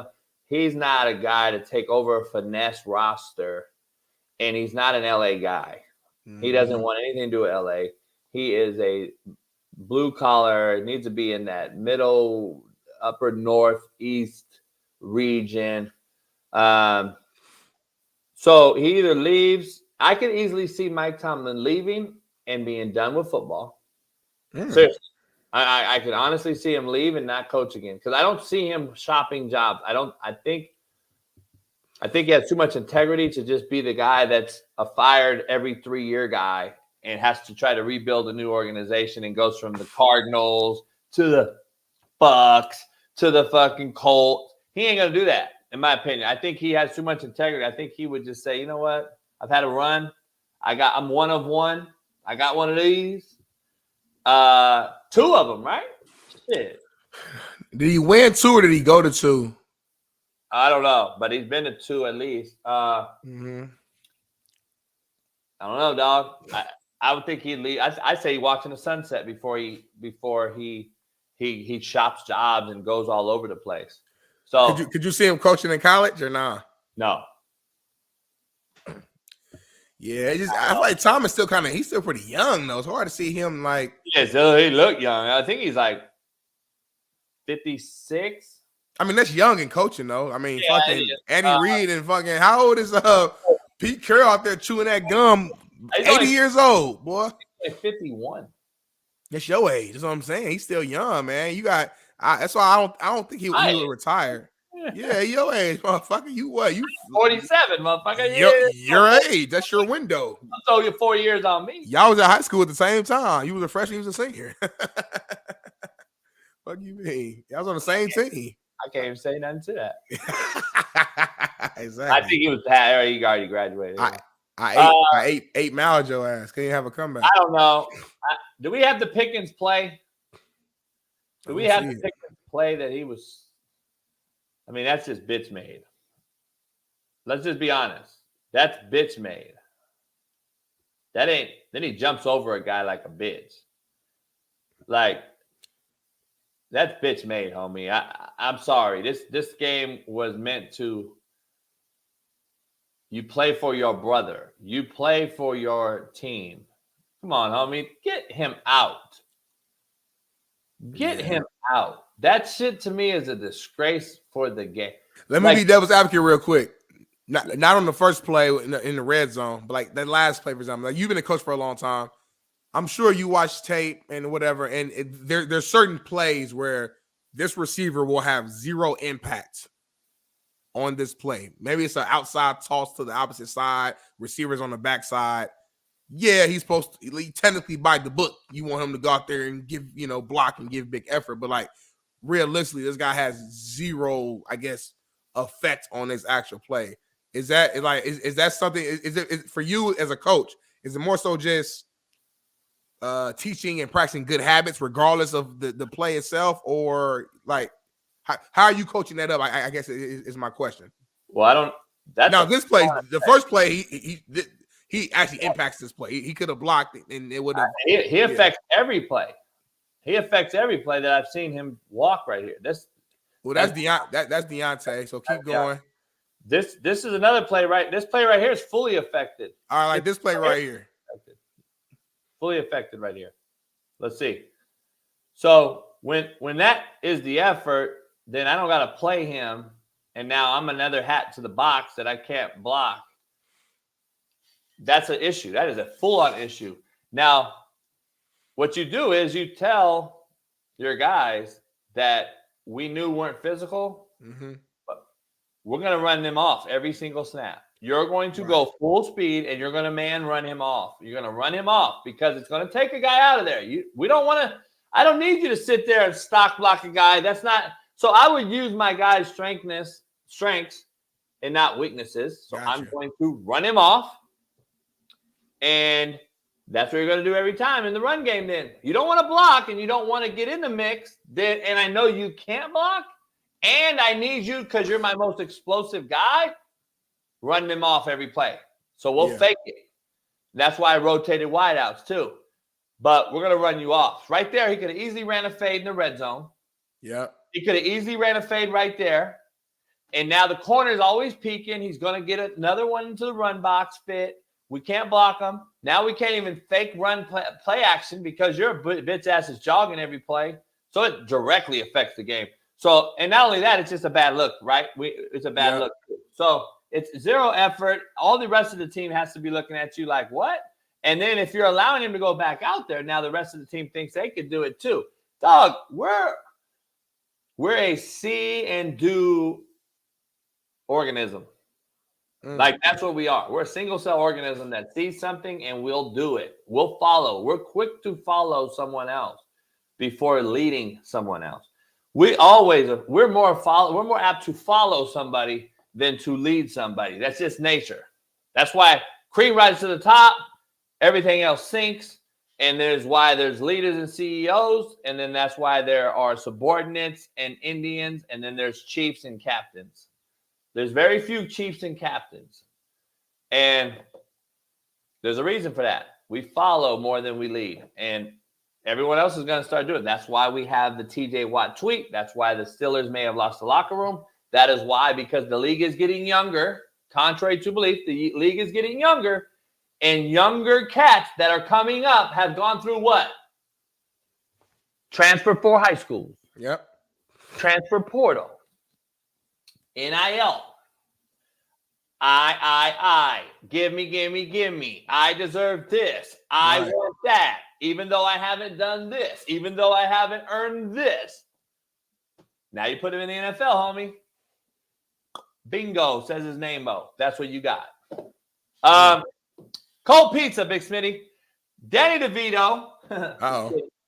The quarterback, DeVito, Tommy, had an event canceled, Big Smitty, because his agent raised the fee from $10,000 to $20,000 for an appearance fee.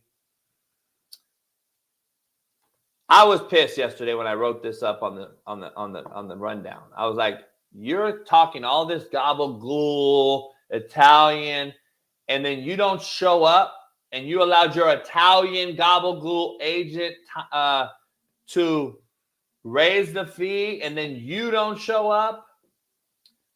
I had a big problem. I was like, I've lost respect for another fucking shitbird quarterback. Then last night I found out he fired the guy. So I didn't have to retract nothing because I hadn't said nothing. Tommy DeVito has moved on from Sean Stellato and for his off-field endeavors.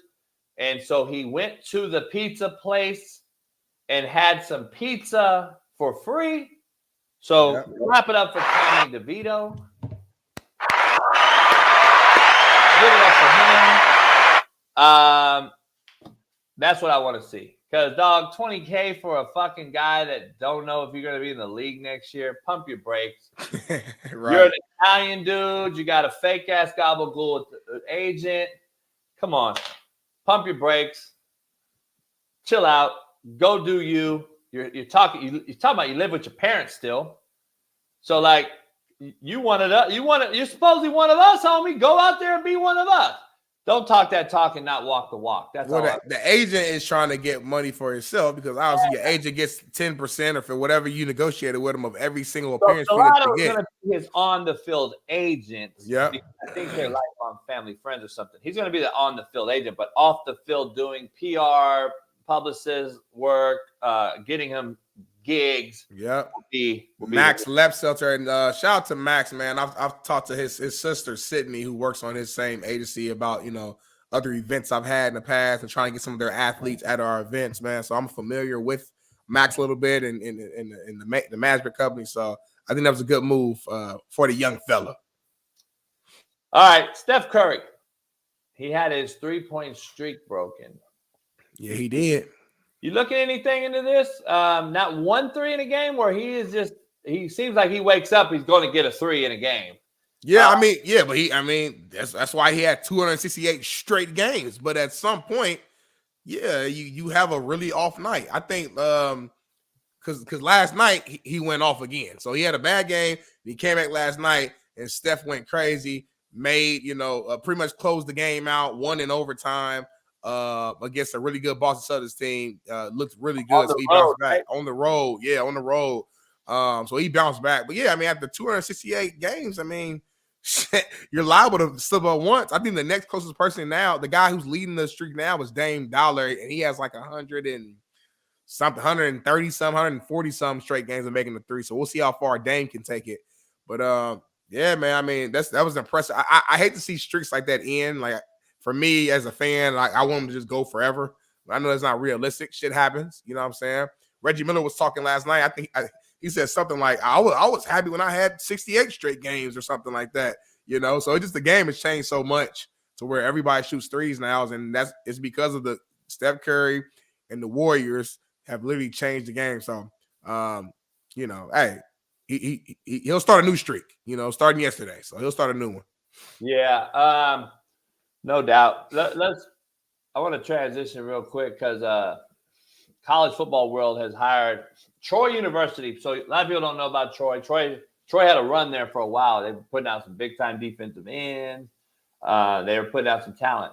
A lot of people don't know that Troy is a hidden gem in Alabama, in a very, very talent-rich area they can pull from. Georgia, Florida, Texas, Louisiana, Mississippi. They have a very tight pool that you can literally drive to and recruit in that general vicinity that is talent rich. You can get JUCO kids in. You can do a lot of things at Troy. I don't know this guy, Gerard. I don't know his name.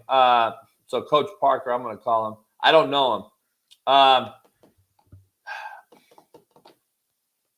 don't know. I don't know anything about him. I just know I don't either. I know you can win there. And I don't know who this guy is. Hopefully he's got some swag. Hopefully he can recruit. Hopefully he can go in and eat some Southern cooking from some mamas that make food. And hopefully they're gonna have to come up with some money. And that's just the unfortunate part that we're losing a lot of these teams that used to be okay. The Appalachian States, the Troys, the Central the Coastal Carolinas, they're going to just, unfortunately, in my opinion, Jacksonville States, those type of guys are going to kind of fall by the wayside because if they can't come up with collectives and money, it's just nothing you can do. It's a big fish eat little fish world. It's dog eat dog world. I just don't know how these small schools are going to sustain, man. I just, that's why years ago I said you need to put them in a separate pool. You need to put all these big boys in one. You need to put these other guys in another. And fucking, it is what it is. There's a NIL for these big dogs. There's an NIL for the smaller dogs. And, it is what it is. I think everybody thinks they're supposed to be the big dog. Right. Appalachian State, you're just not going to be the big dog. Troy, you're just not going to be the big dog.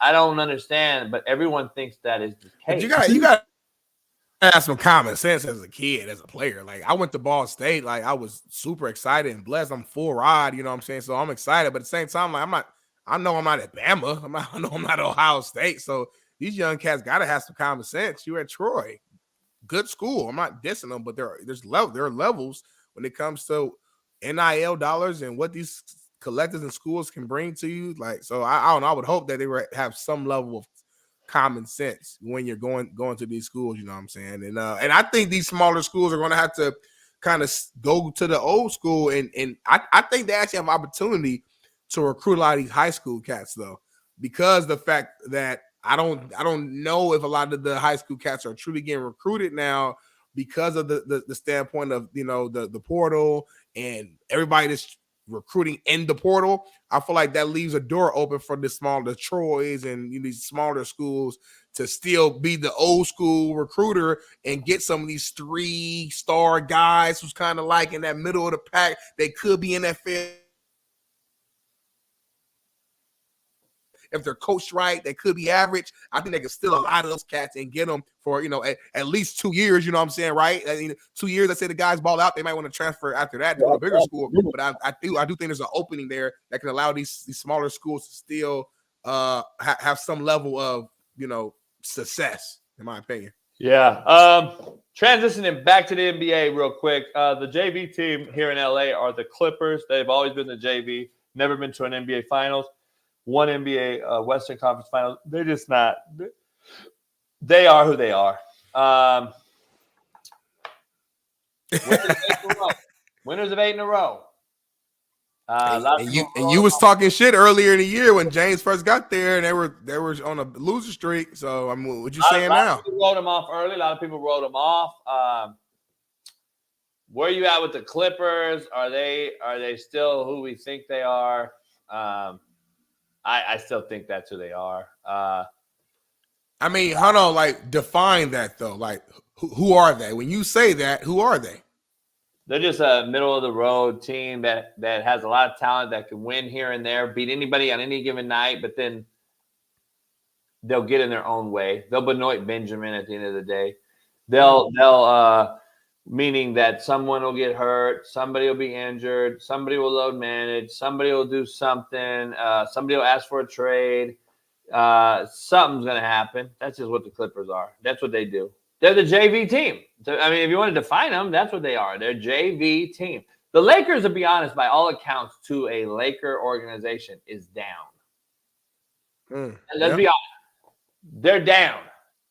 And they were in the fucking Western Conference Finals last year. crazy. I'm just gonna be honest. And a team that everyone that's jumped on the bandwagon for, the Clippers, are as high as they've ever been, and still haven't went to a fucking final. So I'm just saying.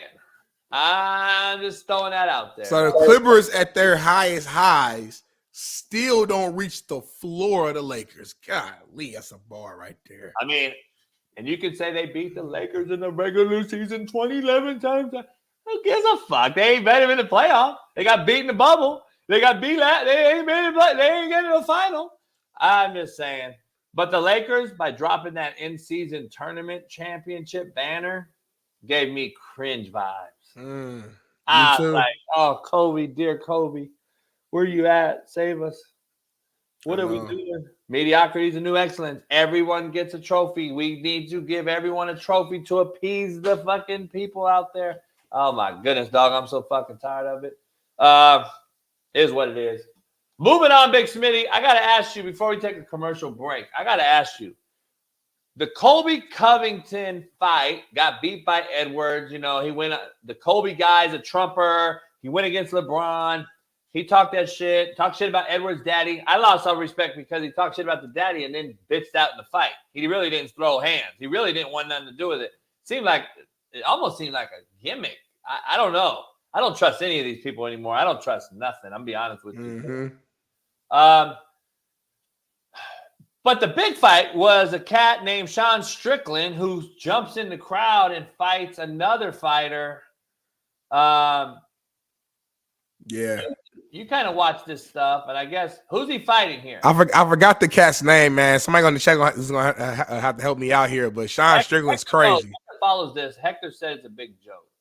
Sean Strickland's crazy, man. Listen, he told the kids of one of the fighters to move, please, respectfully, so he could go attack this cat. You know, I heard Joe Rogan. You know, Joe Rogan, he does the commentating and whatever for the fight. He's like, man, he said this dude's nuts. Like this dude's crazy. You know what I'm saying? Like I guess he's like, and again, I watched Sean Strickland fight. He's a solid fighter, you know. But yeah, I don't know what their beef is. I really don't know. I saw that. I was like, damn, like in the middle of the fucking crowd, family members all around, you know. And after they finally separated, you see Sean Strickland, he's smiling, like he gets off on that type of stuff, that type of just drama. Hey Hector, who is the guy? Oh, Dricius Duplessis. That's who he was fighting. Is that really what his name is? Hector, is that who he fought? I don't know. I don't know shit about it. Yeah, Dricius Duplessis. Yeah, that's his name. Your name's fucked up from the gate. I don't like your name. And I don't ever want to bring you up again on this show. Dricius Duplessis. I don't want to ever talk about you again, Dricius Duplessis, because your fucking name is fucked. I might add that to a rap song or something. Like your name is so fucked up that I don't want nothing to do with it on this show ever again. Dricius Duplessis, you motherfuckers in the entrance Duplessis, the end of the places. They're like Dricius Duplessis. They're supposed to fight. They're supposed to fight. Okay, so they're probably just promoting the fight. You know how it is. That's not bullshit. That's what I'm saying. He was hitting them though. Yeah, I don't even know if he really was. Anthony Edwards, dog, has made global national news by doing some shitbird things that Marcellus came out and kind of defended him. I saw his video last night. He was like, "Why did you apologize, Anthony Edwards? Why?" That's what Marcellus was talking about. I kind of saw a little bit of that. Then Stephen A went after him. And he's been a guy that's kind of been that old soul in the NBA as a younger cat. He's a Kobe guy. He wants to show up and work and grind. He's made some comments in social media that I defended and liked. I'm like, I'm glad a young cat's like wanting to play. He's like, don't load manage. Why load manage if you want to play? He's come out and been that guy.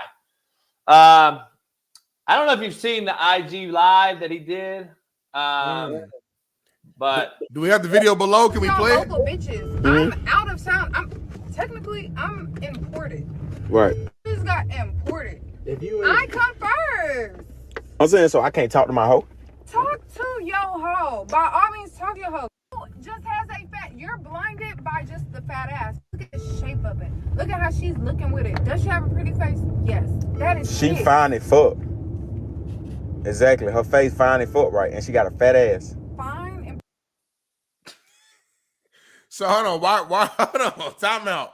What's the problem here? What did they? So he's talking to his girlfriend, right, about another chick, and obviously this girlfriend is cool with him. You know what I mean?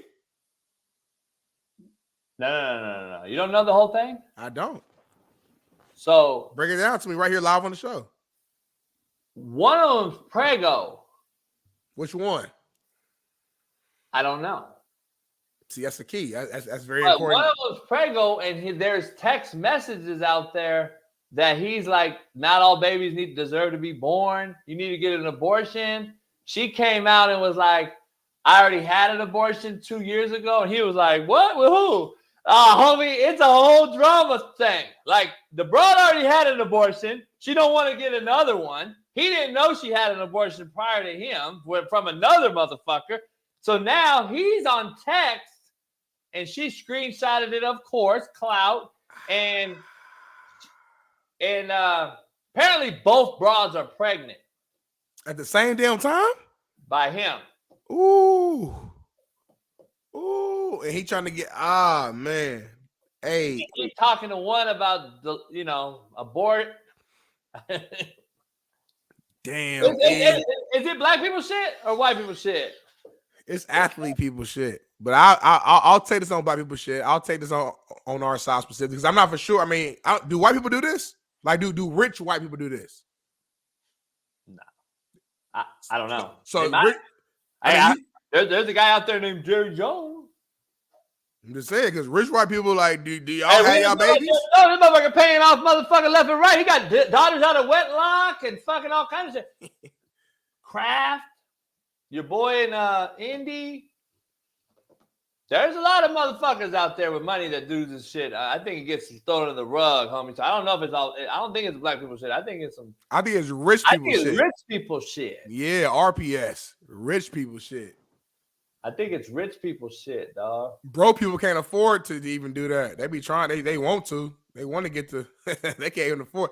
But nah, he's moving. His girlfriend posted she pregnant, and then the side chick the next day say she pregnant too. Damn, Latrell, man, he down bad, ain't he? He got to wrap up.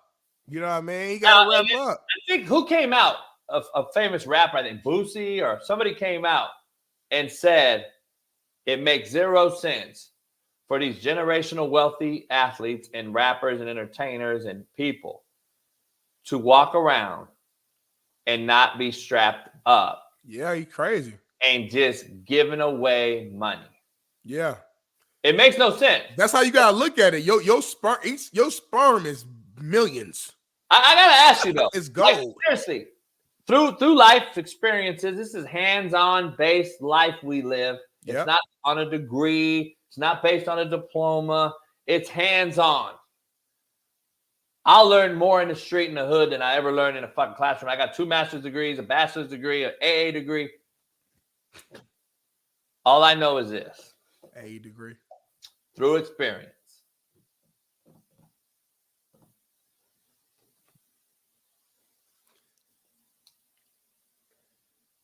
Oral sex is the way to go. I've been telling y'all. AE, way to go.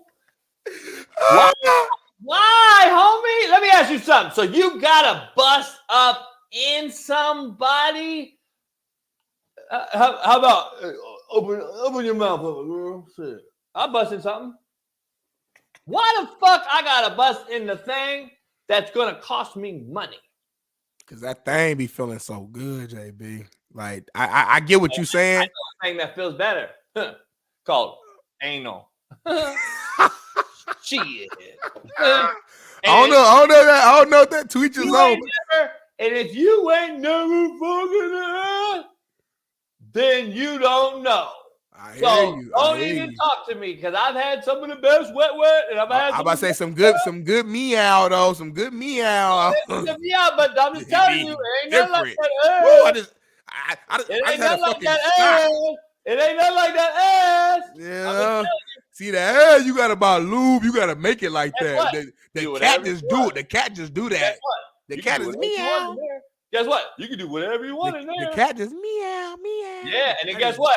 You gotta meow, meow. Shit. Guess what? In that ass, do whatever you want. I ain't gonna have this. That cat be talking to you, though. Right. That cat You be might have to talking get the to baby you. wipes, but you ain't gonna have this. That cat be talking to you, though, man. Like, oh, no. Like, I hear what you saying, but JB. Hey, D Jones, you just don't know then, homie. You might have to, you got people gotta learn how to pull out. That's all it is. You gotta learn how to pull out. Well, that's still ain't. How about strap up? I ain't heard about condoms in years. I ain't heard about condom. I ain't heard nobody talk about condom. I want to know if condom sales are down at an all-time high. Let me look that up, Bailey. Are condom sales down in America? I want to know. The pandemic proved a prophylactic for condom profits. The world's largest condom manufacturer claims that business has gone financially flaccid amid the coronavirus pandemic, with sales declining as much as 60% over the last 2 years. Why did I want to look that up? I had to know that according to a survey, homie, listen to this. Published by Department of Health and Human Services, men condom use has declined 76% since 2011. Ooh. Why is that? Why is that, JB? And you wonder why we're making up a virus to try to kill off some people? Listen, it's because there's a population problem, and y'all are making fake chicken and fake hamburgers at Burger King made out of wheatgrass, homie, because we can't feed America. We're too many people. Put a condom on and then you won't get killed off like they're trying to do to us. I hear you, JB, but sometimes, man, you need to feel your work. You need to understand exactly what you're in for. You know what I'm saying? Yeah, like you need to understand like what's really black people shit. You need to know what's really going on in there. And when you put a covering over it, it's like I'm not getting a full experience. If I've been in LA my whole life and I ain't never seen the snow, and I go out to Indianapolis during December, you know what? Go out there and take your coat off and just open your arms up and look up to the sky and embrace that snow falling on your body. Don't go there with no thick ass coat and umbrellas or thick boots, because you don't even know what this. You're gonna go to Indiana and come back and not have a damn clue of what that snow feel like. You gotta feel your work sometimes, JB. See, you ain't had no good meow in a long time. Kelly walked right into this. Good morning, Kelly. She don't know what we talking about right now. We talking about AE. We talking about. Hey, by the way, Kelly ain't been around here. I ain't seen Kelly. I see Chris. I Bree Black. Bree gone. Lucy been hit and miss. Like literally, all right, ladies. We're gonna need a new group of women in 2024. So like right now, hey, everybody in chat, we are recruiting Lucy's still around, so Lucy's OG of OGs. Lucy the captain. I've seen some disappearances from some people. We're doing we're gonna do a 2024 draft to try to get a new group of Coach JB Show with Big Smitty, queens of the chat, big women supporters, so we kind of keep this train rolling. Because when we're having a conversation like this, we really need a woman's perspective. By the way, birth control is the new. I'm on birth control. Ding, ding, ding, ding, ding. That's why. You don't need to strap up. I'm on birth control. Whoop-de-whoop-de-whoop. Hey, please. Nah, but listen, the women be having that thing. The women be having that thing in their arm. You good. I don't give a fuck. Good. It's either open wide, anal, or I ain't nah. Listen, JB, I'm not against what you're saying, but like they all three have everything you just said has a different feel. They all feel good, but it's just all different. You got the here's one thing, the here's one thing, the here's one thing. Hey. Don't disregard the OG. Like the OG meow. When they take them bands off and that motherfucker bald head or got a little landing strip right there, whatever, yeah. And that mother just all juiced up and red. When it's talking to you, JB. You ain't had one of them good ones in a minute, I don't think. Like when it was right. See, I like Lucy. Lucy keeps it real. She never trust a girl that says she on the pill. Well, I don't trust the pill because you can forget to take the pill. I like the shit that's in your arm for 3 years. That's what I like. Because that shit ain't no forgetting nothing. I can feel your arm or feel your whatever, and I can know it's there because I can feel it on your fucking bicep.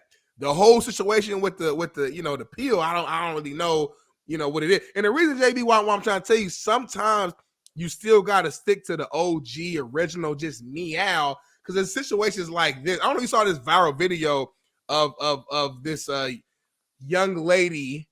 Just throw it on the screen real quick, man. Let me throw it on the screen real quick. Keep asking me, is it still wet? What do you think?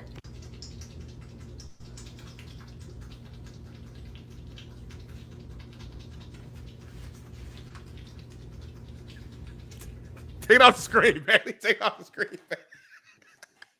Sometimes you still need the OG of what's really going on, because you can't fully put the full.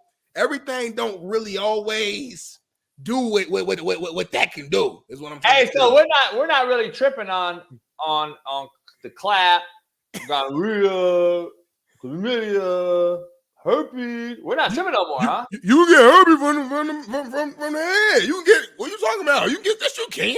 You get, no, stop. You can get the herpes from the head. Yeah, you avoided that whole question. See how you avoided the whole question? So I'm asking, 75% of condom use is down. So you don't think there's an uptick in fucking STDs? I don't know. I'm a married man. So we just eliminate STD? Get the fuck. All I'm saying is STD can come in different STIs can come from other things than just traditional sex. The head, ass, you get other stuff too. I don't even know how we got here. Oh, we got here because Anthony Edwards. Anthony Edwards got us here. Ain't that some shit? All right. We got 3 minutes. Let's talk about this golf thing, because I know you're a huge golf fan. I love, please. Let's talk about this golf thing before we take a commercial break. We got another hour left. We got a lot to break down. We still got some great shit to talk about. Masters in April. The Masters tournament in golf is a big event, obviously. 77 eligible players. Master field likely to be as small as it's ever been because of all the big time people that have left for the live. I hear some other great big legends are big time top 10 players are leaving this week, and there will be live members as well. Remember, live and Pat and I will be together during this radio row during the Super Bowl. So Vegas has not only a Super Bowl going on, they got the live's first event going on. They have Radio Row. The Vegas is jam-packed that week. And also the hockey team who just won it all last year is in town that week playing. There's a lot going on in Vegas that week. So we're going to find out real quick about is the greatest, apparently, the greatest golf course in the world. Is it gonna be worth the shit? I think it's gonna be the lowest viewed Masters of all time. You got a crippled Tiger Woods playing. His son is out here trying to outdrive him now at 13, 14 years old.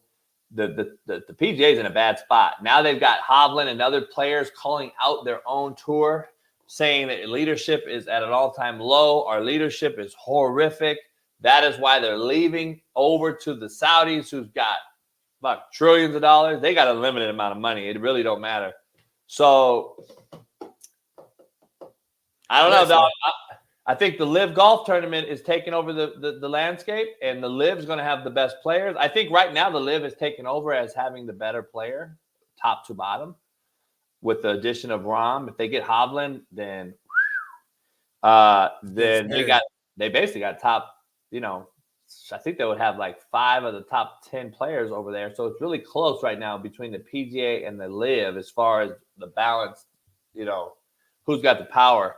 But I think it's leaning towards the Live in a heavy way. And PGA has to do something, or they might be the CFL.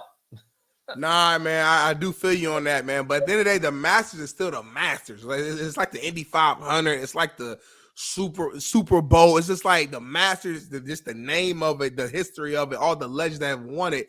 People are still going to watch it. But I do agree that, like, if you don't have the stars out there playing at a high level, that it will have an impact and an effect. I grew up in an era where I'm watching Vijay Singh and obviously Tiger Woods and Phil Mickelson and Zach Johnson, all these cats right here. Like, that's the era I grew up in. I'm a big golfer. That's why I couldn't wait for this specific topic. I wanted to be the thumbnail of the show. I wanted to lead today's show with this particular topic. JB, he vetoed it. He didn't want to do it. I think they're in big trouble right now in order to, try to sustain the notoriety of what the PGA has been for so long. I don't know what the answer is, though, because, again, they're so stuck in their old ways of doing things by the book and being, X, Y, and Z, where Live Golf is like, hey, come here, put some shorts on. You have some music going. You guys can talk. It's kind of like, it's almost like the culture almost. It's, if I'm a young black kid and I'm looking at Live Golf, I'm like, shit, that look kind of fun. Like, I would go over there and do that. I'm looking at the Masters and the PGA. It kind of just reminds me of some old white man. Like that's the brand. The only thing that the Live lacks is TV coverage. Yep. Well, they're on, they were started off on YouTube TV live streaming, and then they went to fuck is it on now? God damn, that's how bad it is. You got to go on your apps and download Stream or whatever. Yeah. What is it? Fuck. It's one of those shitty ones. One of those W's? Yeah. So, like Pat and everyone I talked to, Rom and everybody when we were golfing a couple weeks ago, CW channel. Oh, CW. Like Channel 4. You got to if you're going to be big time and you want to be big time, it has to get on to, at least Fox or ESPN. Yeah. It's got to get on to something. CBS. What's stopping it from happening? They got all this fucking money behind them. Is it people just so stuck with the PGA? And then I think that's not only that. I think it's just contractually. There's years that have to expire before you can take over something new. Plus, you got all the fight back from everything that everyone wants to bitch about. It's a Saudi-based group. America, even though Saudi's been supporting the PGA for 35 years. Nobody wants to talk about that. But that is what it is, and I think there's people still fighting that. So, I don't know. There really is not a merger, though. People want to talk about this merger. No, it was the PGA floundering and sinking, and they knew it. So what happened was they had to catch on and grab the coattail of the Live and the Saudi money, because the PGA is really $900 million in the hole. But nobody wants to talk about it. So they need that Live money by saying a merger. It's really not a merger. So we're going to see if they do finally link up and say, all right, we can cross play. We can go over here and play with you. You can come over here and play with us. If he's going to make it a true big, it's like the AFC and the NFC, right. That's what I'm thinking. That it would actually be better for golf in general. Like have Live versus PGA tournament, or we can make this whole thing bigger for all parties. But people are scared of competition. They're scared of change. But hey, man, Live is here, and it is what it is. It's here. It is here. Let's take a quick break and come back. I gotta get me a coffee, take a piss. We got a lot to discuss. The Falcons switching QBs. The Huskies DeBoer named AP Coach of the Year. Sirianni talking his talk, talking about how he dropped his nuts and let Matt Patricia make the final call on defense. Some Jake Paul talk. Terps, Tua's little brother sits out the Music City Bowl. Drew Lock, interesting stuff about the Eagles. Drew Lock, A.J. Brown, and Jalen Hurts. And then the Pistons rioting after they lose 23 in a row. Are they firing Monty Williams as early as today? Plus, we got, maybe we'll take some calls, get some trivia out there, give some hoodies away. We got the top 5 NFL MVP candidates we'll break down again. We already talked about. Plus, we got some white people, some black people shit, some hell yeah, some hell nah. Don't go nowhere. This show is fully loaded. Pound the like button before you get out of here. And we got another hour of great talk, real talk on the realest show on planet Earth. Mint Mobile. You know what I mean? Here's the point, though. Think about it. Talk to me. If this wasn't here, though, if this social media platform on social media did not exist, these cats would be nobodies. Yeah. And guess what they'd have to do, though? Work. They would have to work and do a regular job. And actually, I agree with Pat. We think society would be way better off. You wouldn't have this money-enabled motherfuckers. And guess what? The cream would rise to the top. Not a million motherfuckers watered down like football is right now would have a platform or a voice. And we got too many cats with voices that are meaningless. They're absolutely fucking destroying the youth from hearing all this dumb shit. So like if half that shit was gone and they would actually go out and earn their keep, there'd be a whole nother fucking world right now. We'd be a lot better off, in my opinion. Shit. You know what? It's a balance though. Like I don't fully disagree with you guys because there's a ton of this BS online that is causing issues, influencing kids. That's just like stuff that I look at. I'm like, what the hell is this? And I just scroll past. It's like it's so stupid, right? But there's also a ton of just entertaining, talented motherfuckers who just didn't have the opportunity to get it at a Fox Sports, or ESPN, a Bleacher Report, or whatever that platform was. So they have to invest in themselves and curate stuff. There's so many people like online comedians that are hilarious. Like, I'm not just saying like they're actually funny, but they had to invest in themselves. And by the power of this thing right here, was able to build up a certain brand and following to where now they have literally changed their lives. So me, I'm kind of stuck in the middle. I lean a little bit more towards the side of liking social media because of the opportunities that it provides. Because what you're saying is true. If we didn't have social media, everybody who does it would have to figure out something else or get regular 9-to-5 jobs. I mean, on one end, yeah, maybe the world is better because you got more employees, I guess. But from my end, someone who's a hustler and you're a hustler. Are you worried that Aaron Rodgers comes back and something similar to Cam Akers happens, even though it's a different part of the body? Is this something to worry about? Well, I think there's always a concern. The important thing to note is Cam Akers is actually his opposite side, so now he's tore both Achilles. And in my opinion, it was a compensation. Think about if you can't use that leg for 3, 4, 5, 6 months, whatever, what are you pushing up on the other side? That Achilles is constantly getting pushed and pushed and pushed. And now that bad leg is weaker when you're coming back. So what are you using to move? You're good at Achilles. Yeah. Rodgers is a little bit of a different situation because that is not his plant leg, like Kirk Cousins is. So it's more of a, and that's why he can still throw 50-yard bombs because he doesn't have to put any back leg into it that's injured. He's using his front leg. His front leg's injured, so it's not as bad. Is he playing with fire? Yeah, but at this stage of his career, he can play with fire. If he was 21, 22, 23, it's a little bit of a different story. The risk for Rodgers is overstretching that tendon. Re-tearing it, but it's really low. Overstretching is much more common than re-tearing. So that's part of the concern. Do I think he comes back? Yeah, I think this team looks significantly better with him. I gotta dig big. You don't know about this T-shirt right here. You read wrong. You read that wrong. See, people don't listen or read. They just trigger words. See, this shirt triggered a lot of you motherfuckers because you didn't know what it said. So the trigger showed off and you're like, damn, JB, you got a big dick. I love it. I love it. My shirt game is unmatched, unrivaled. Pound the like, subscribe, become a member if you're not one. Like I said, we're going to do after hours. Starting after the 1st, and we're going to do members only after hours.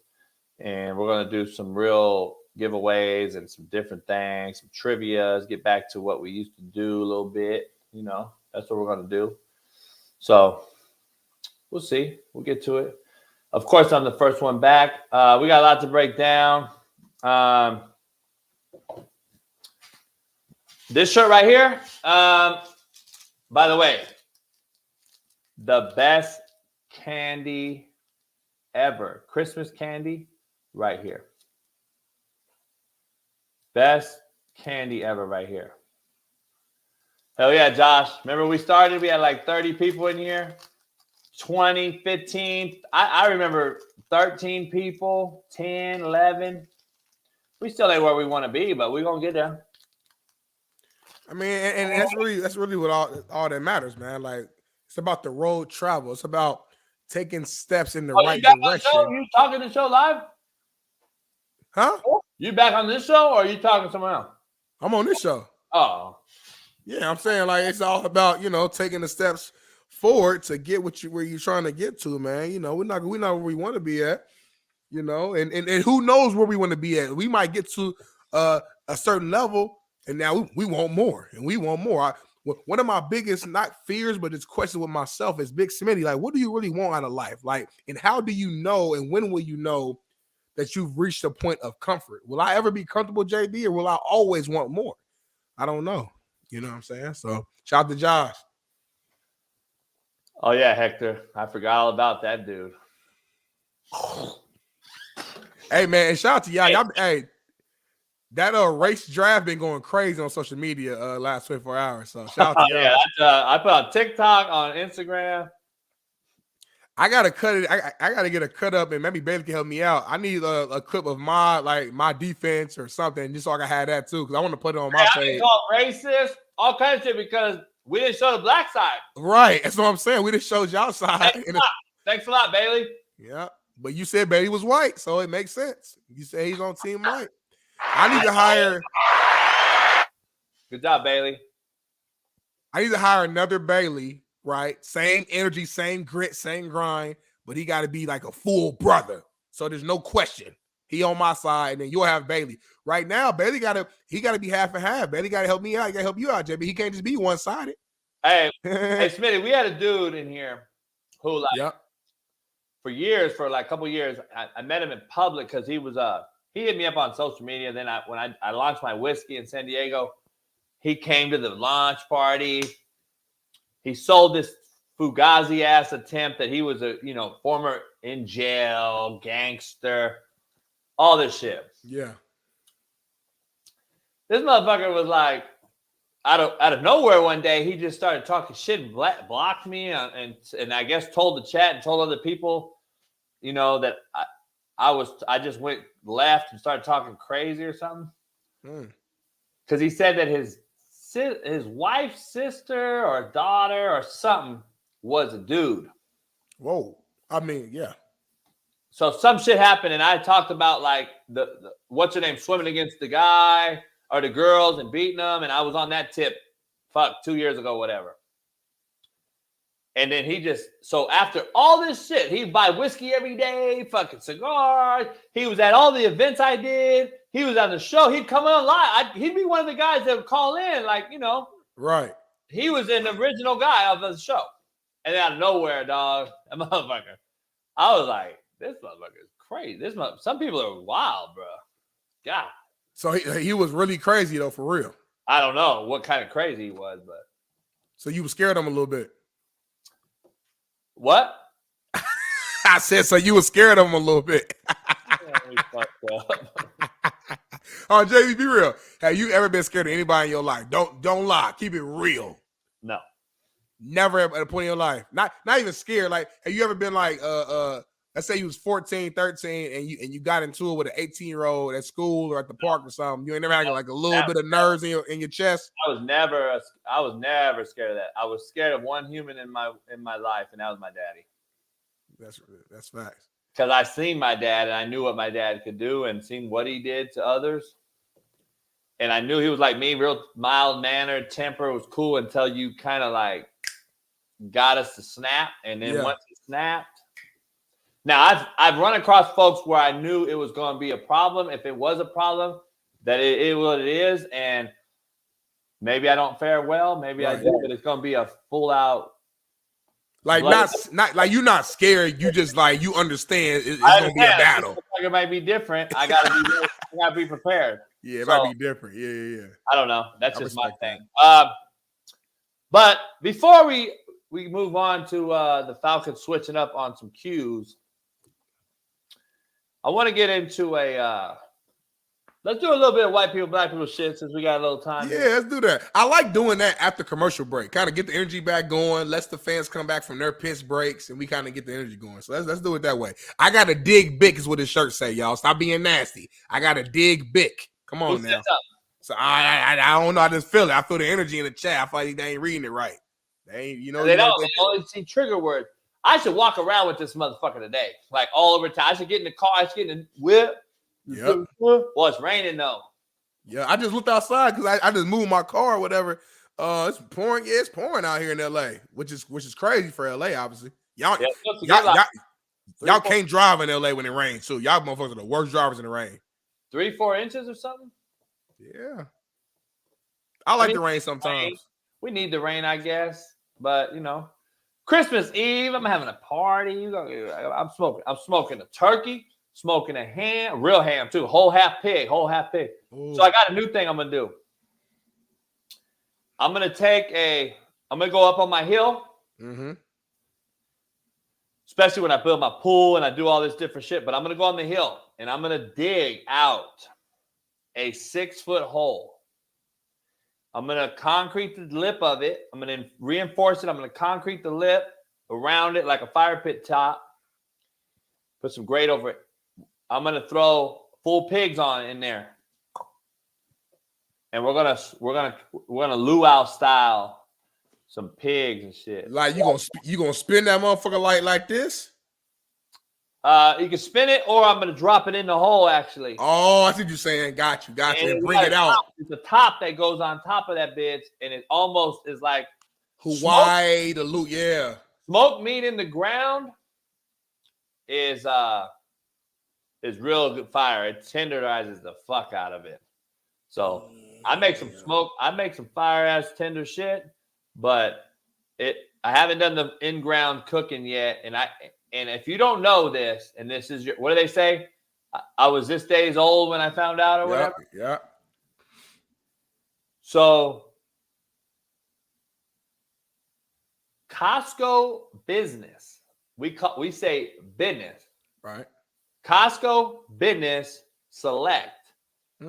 You can go in there. There's only a few in SoCal. There's one in Ontario, California.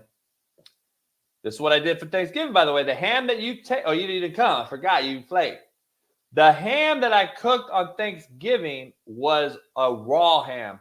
Any ham you go out and get anywhere normally is a ham that's already pre-cooked. Business select at Costco. You could buy a full pig, about $1,100. You could buy a full cow. They got the cows hanging in the motherfucker. You could buy a full anything you want. So I'm gonna go. Still alive? Pig. I'm gonna get the half of a pig, and I'm smoking that bitch on Christmas Eve. Damn. I hope you know. Might get some other shit. I hope you know what you're doing. I hope don't be. I ain't about to drive out there and you over here. Doing stuff for the first time and you testing shit out. I ain't your test dummy. I want to go there. I need good eats. Eat good eats.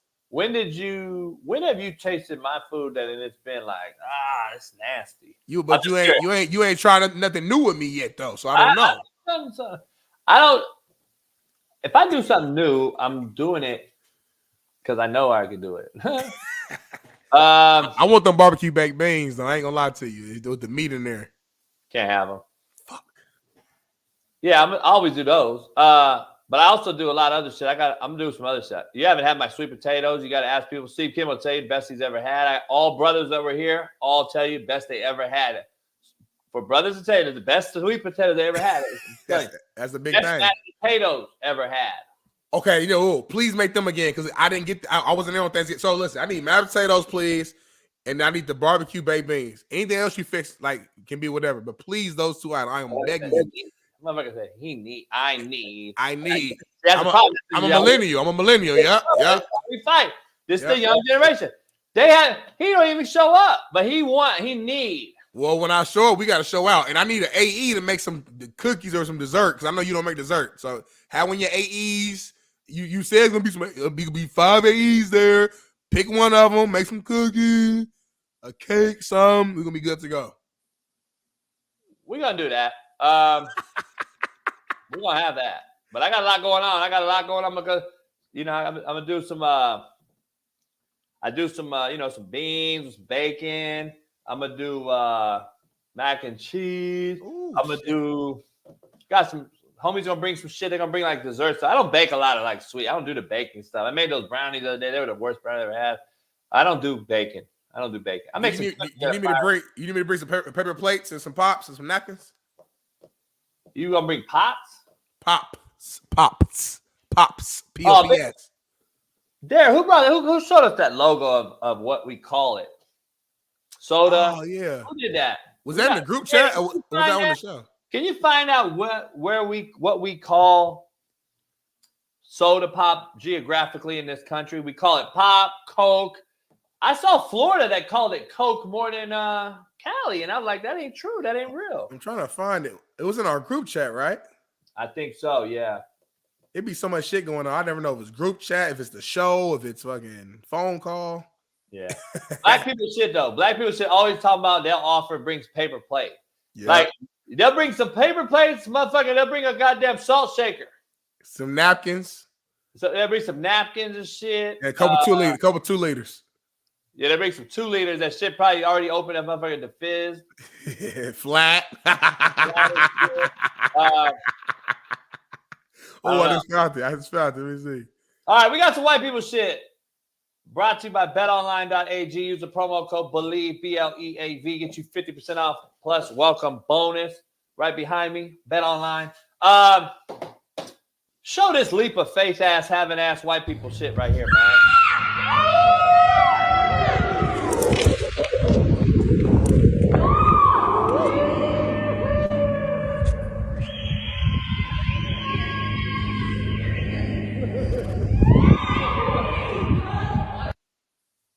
Hey, I'm gonna be honest. Who made that decision and when was it made? Bailey over there tweaking. I'm gonna be honest. Smoking a wig. I'm gonna be honest. I did not know what that was, but my shit dropped when she jumped off that shit. Dog, it just kept going. And then I saw the bottom. I'm thinking it's gonna be a body of water. There was no water. I'm like, she about to just kill herself. Even if she hit water, she was dead. So yeah, that's white people shit to its fullest. That's Maybe the whitest of white people shit. That might be our number one. We should do We should do the end of the year like all time top BPS, top WPS shit. That might be the all time right there though. This is a blatant lie. This is a blatant lie. We call it Coke on the West Coast. Oh, this is a lie. Indiana, we don't call that shit soda or Coke. Why? Indiana's kind of split. See, Lucy from Texas in the chat. She know they don't call that shit Coke in Texas. We call that shit Coke on the West Coast. I don't understand. We call it pop in Indiana. We don't call that shit soda out here. We say Coke. And then the lady go, what kind of Coke? And you'd be like, I want a fucking Mountain Dew. I want a fucking Dr. Pepper. I want a Pepsi. This shit is way off. Look at D. Jones in Florida.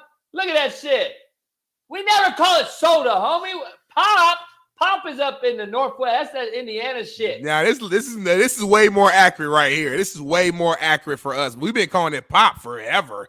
See, look, people call it Coke down south. So first of all, let's be clarified that Coke is a real thing. Because Smitty said, no, I've never heard Coke. Nah, it's a real Coke thing. It's a real thing.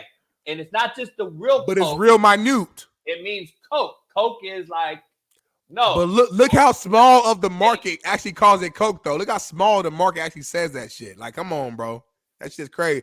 LA, it looks like y'all always called it soda.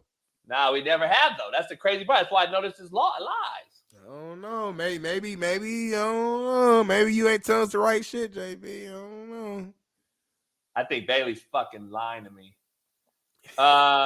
So now Bailey's against you now, huh? Yesterday he was team white. We got to transition to black people shit. Big Smitty, real quick, give us the black people. Black people shit brought to you by betonline.ag. It wouldn't be if we got the black people graphic. Big Smitty shows it. To Here my we go. homeboy. I don't believe you. You don't believe me? No. You don't believe me? No. I don't believe him either. I have a video. I brought it to you right What now. video? Oh, okay. Well, I see. Right what video? I want to see it. Right, we're about to see it.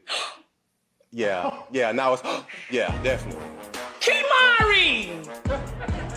See, this right here makes me mad all over again.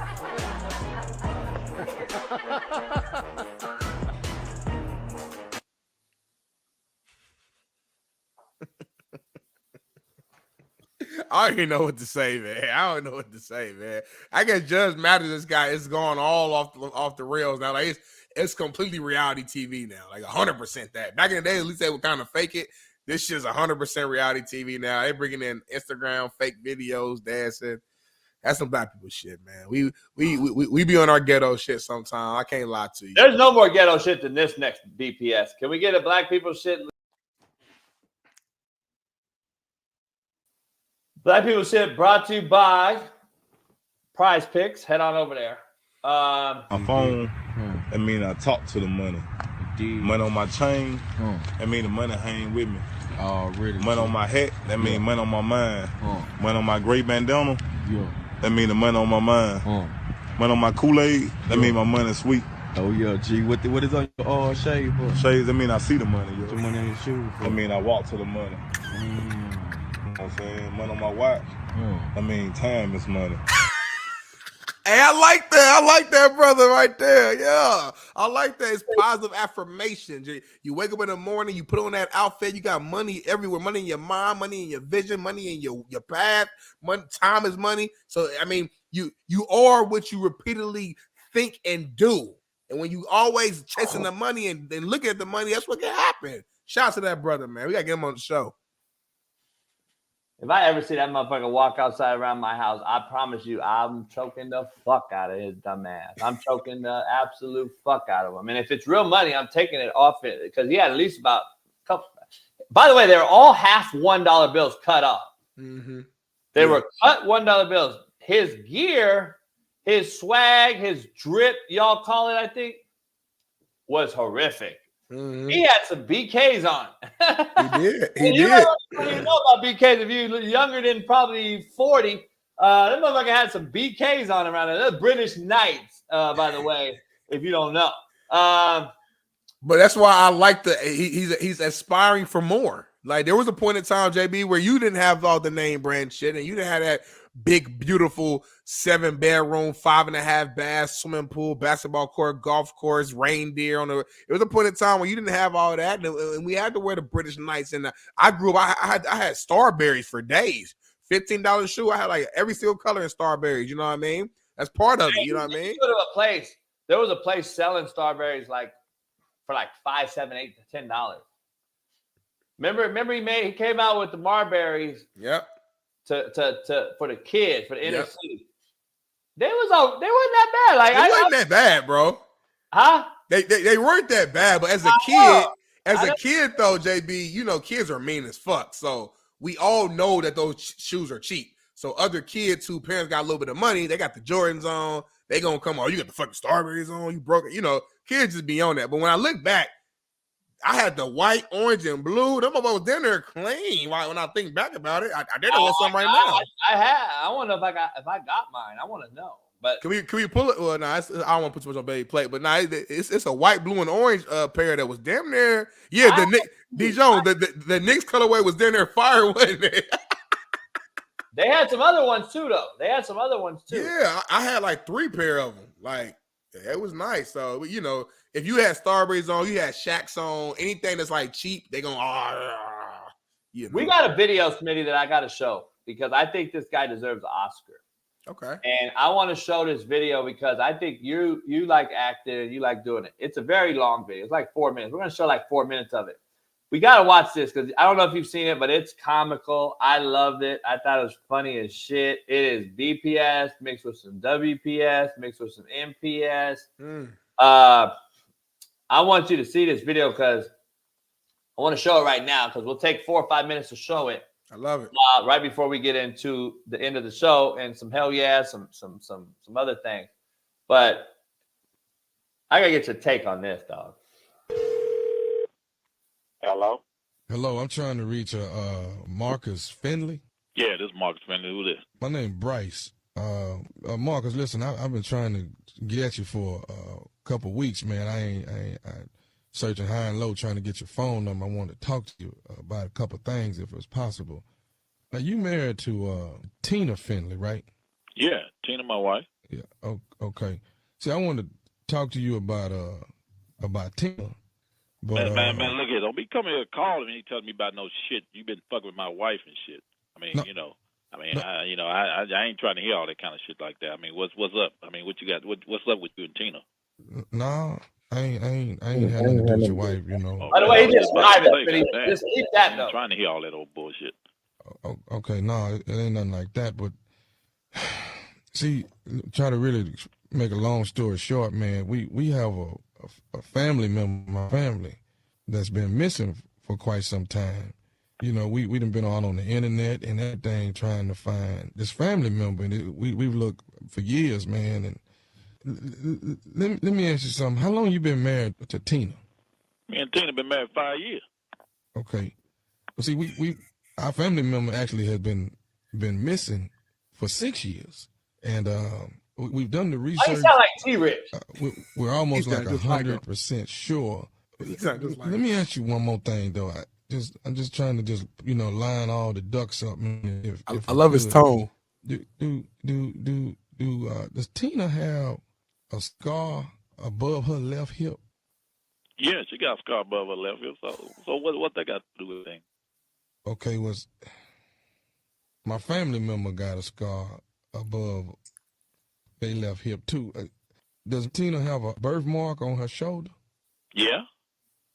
So what you trying to say? My wife part of your family or something? That what you trying to say? I don't know how to say this to you. He's just driving though. But I mean, after asking you what I just asked you, I mean, I'm 100% sure now. I'm certain that your wife Tina is my brother Tim. What the fuck did you just say? Your wife Tina is my brother Tim. Hey man, hold on, man. Now, first of all, how the fuck did you get my number? My brother's been missing for 6 years. You know, my must brother be out your motherfucking mind. How the fuck you gonna call here and I don't even know how the fuck you got my number? How the fuck you gonna call here and gonna tell me that my motherfucking wife that I've been married to for 5 years is a goddamn man? So my whole family done the research on this. We've done the research on it. No. So you trying to say for the last 5 years I've been asleep with a motherfucking man? That's what you trying to say? We've been looking for my brother for 6 years. We've been looking for him and looking for him. You know. So you trying to say for the last 5 years I've been asleep with a motherfucking man? That's what you trying to say? Can't believe a motherfucker gonna call it with some old bullshit like this. Gonna give me my motherfucking number. How you get my goddamn number any goddamn way? That's my brother. That's my brother. We've been looking for it. We've been looking for him for so long. And we've narrowed it down. We're 100% sure that your wife Tina is my brother. No. It's my brother Tim. Man, you better get...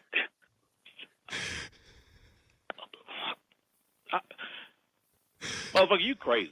I mean, I don't know where the fuck you got my number from, but, you know, Tina will be here around goddamn 5 o'clock. You know, I'm going to find out from that motherfucker. If it is, I'm going to let you know right now. I'm going to kill that motherfucker. Wait a minute. I don't want you... Okay, let me ask you this. Do y'all have any kids? No, she said she couldn't have no kids. That's what I'm talking about. So just she can't have no kids don't mean she's no goddamn man. How you gonna play me like that? Marcus, that's my brother. Wait till Tina get home. That's my brother. That ain't none of your goddamn brother. And I don't believe the shit until she tell me that shit. Ain't no way we've been together as long as we've been together, and you trying to tell me that I didn't know that motherfucker. He's steady driving though. That's my brother. You know, it ain't gonna be long before that motherfucker get home. She get home around 5 o'clock, motherfucker. I'm gonna check that shit out, and if the shit is true, I'm gonna tell you, motherfucker, it's gonna be so you're gonna have a dead goddamn brother. That's what you're gonna have. You're not gonna do nothing to my brother. Yeah, I'm gonna do something to her, goddamn. How the fuck you gonna be married to me? You're not gonna do nothing to my brother. You don't even tell me she a goddamn man. Hell, she got all women parts. You know, you're not gonna do nothing to my brother. Goddamn, how can I get caught? This motherfucking me, how can I get caught up in some bullshit like that? I'm an old man, motherfucker. Could I say one more thing to you? What? This is Nephew Tommy from the Steve Harvey Morning Show. You just got pranked by your wife, Tina.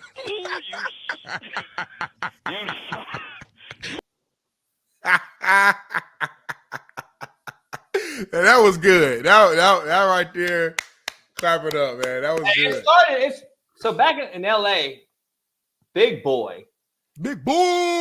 So Big Boy was on Power 106 back in the day, 105.9. He started that shit.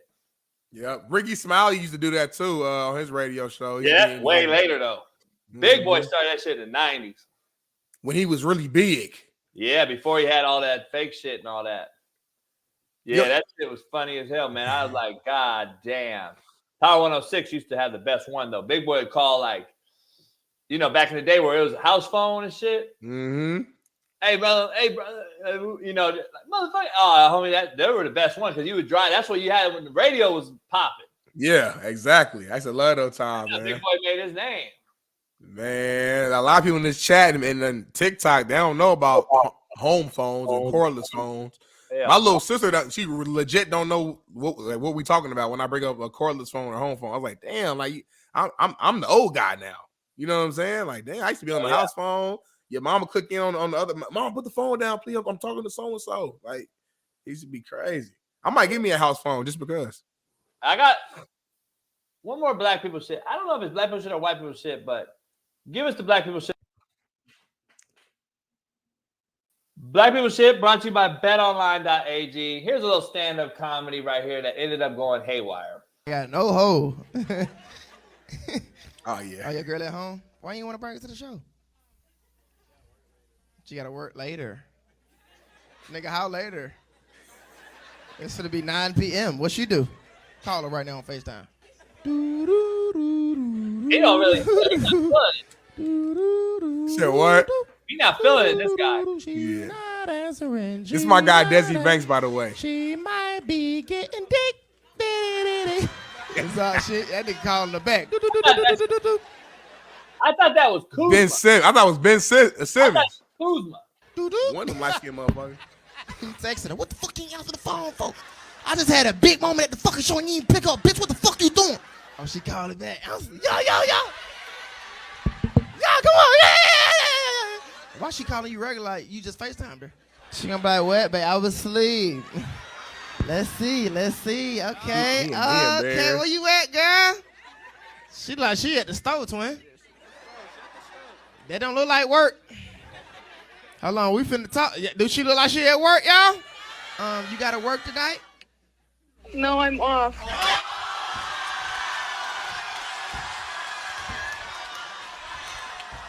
Goof ass nigga, Joker!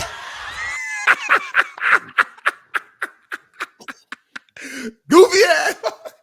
Oh man, Desi does a hell of a job of engaging with the fans, man. Every time he do stand up show, he does that, man. I know that light skinned dude was embarrassed.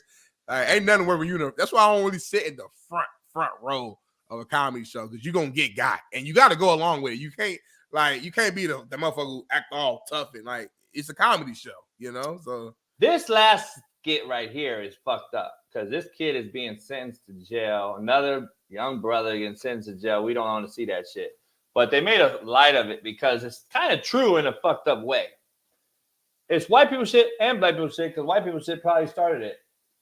This is fucked up. To 2,500 consecutive life sentences plus 1,000 years. Once you pass away, you will receive an attempted escape charge with an additional 200 years being added to your sentence, which you will begin serving in the afterlife once you get to hell. Should you be reincarnated after your death and return to Earth as another person, you will be arrested at birth and you will spend your entire next life in the state penitentiary. Why they got a boy looking around like they really be in charge of all that shit? But that's how it be. Motherfuckers be literally charged. Like they be like, you are arrested for 150 years. Hey, pizza, motherfucker got pizza. My homeboy got a pizza. His third strike back in the day, 90s, when the third strike law kicked in California. Motherfucker stole a piece of pizza. It was his third strike, but it wasn't a felony. Stealing a piece of pizza was not a felony. Misdemeanor. They finally changed the thing, but there was motherfuckers in jail right now. I got homies in jail right now for stealing pizza for life. So motherfuckers say, hey, what you in here for? I stole a piece of pepperoni and sausage pizza from down the street. They got to lie now though, dog, because I smoked the motherfucker. I mean, they got to make up something to survive. And now it's all the way completely opposite. Now there's nobody in jail.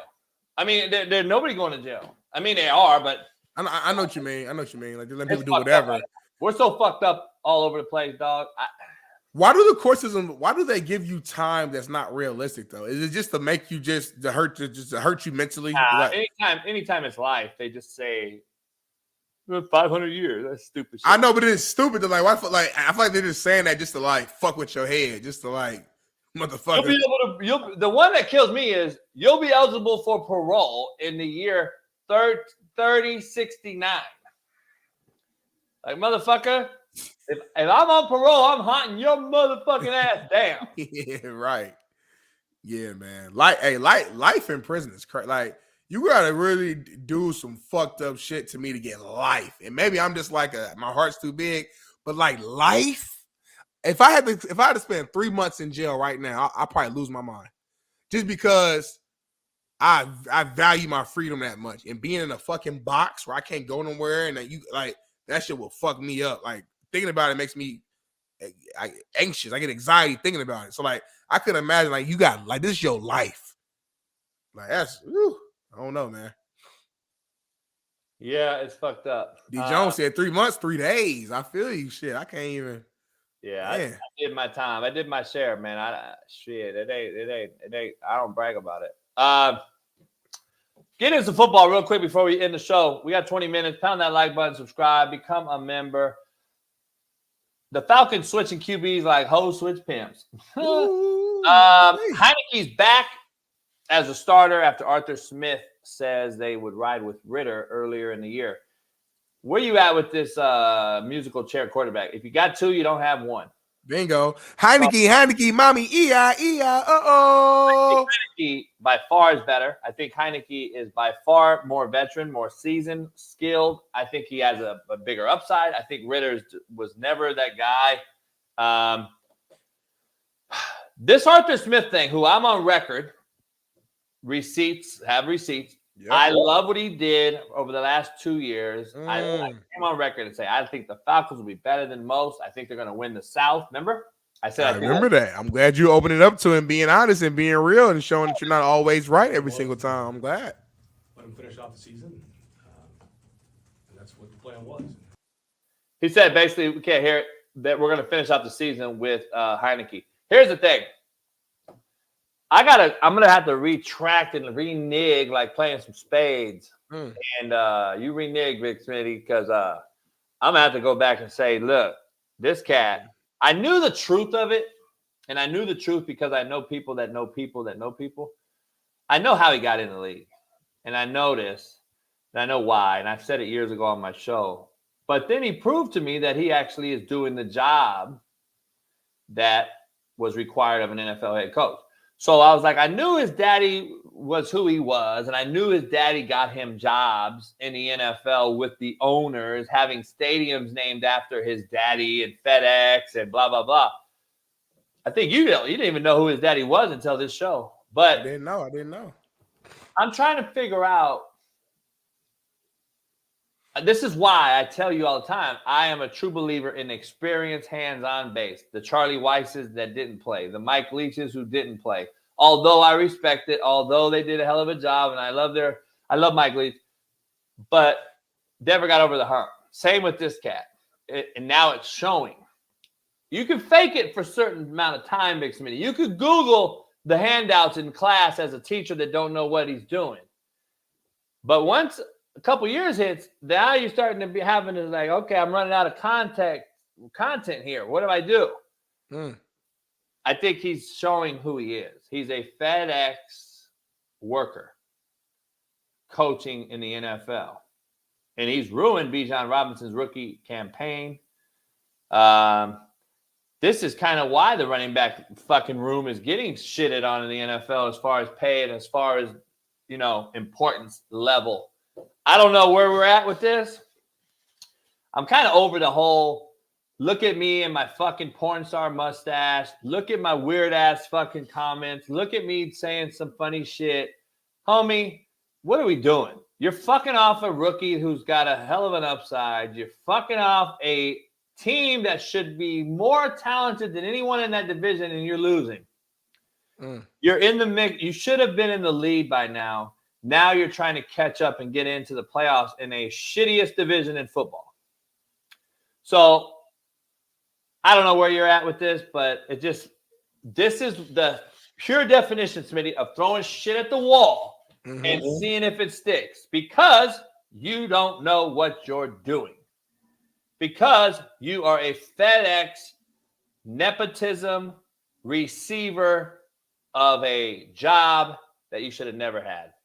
So that is where I'm at with this cat. I'm changed my whole thing on this cat.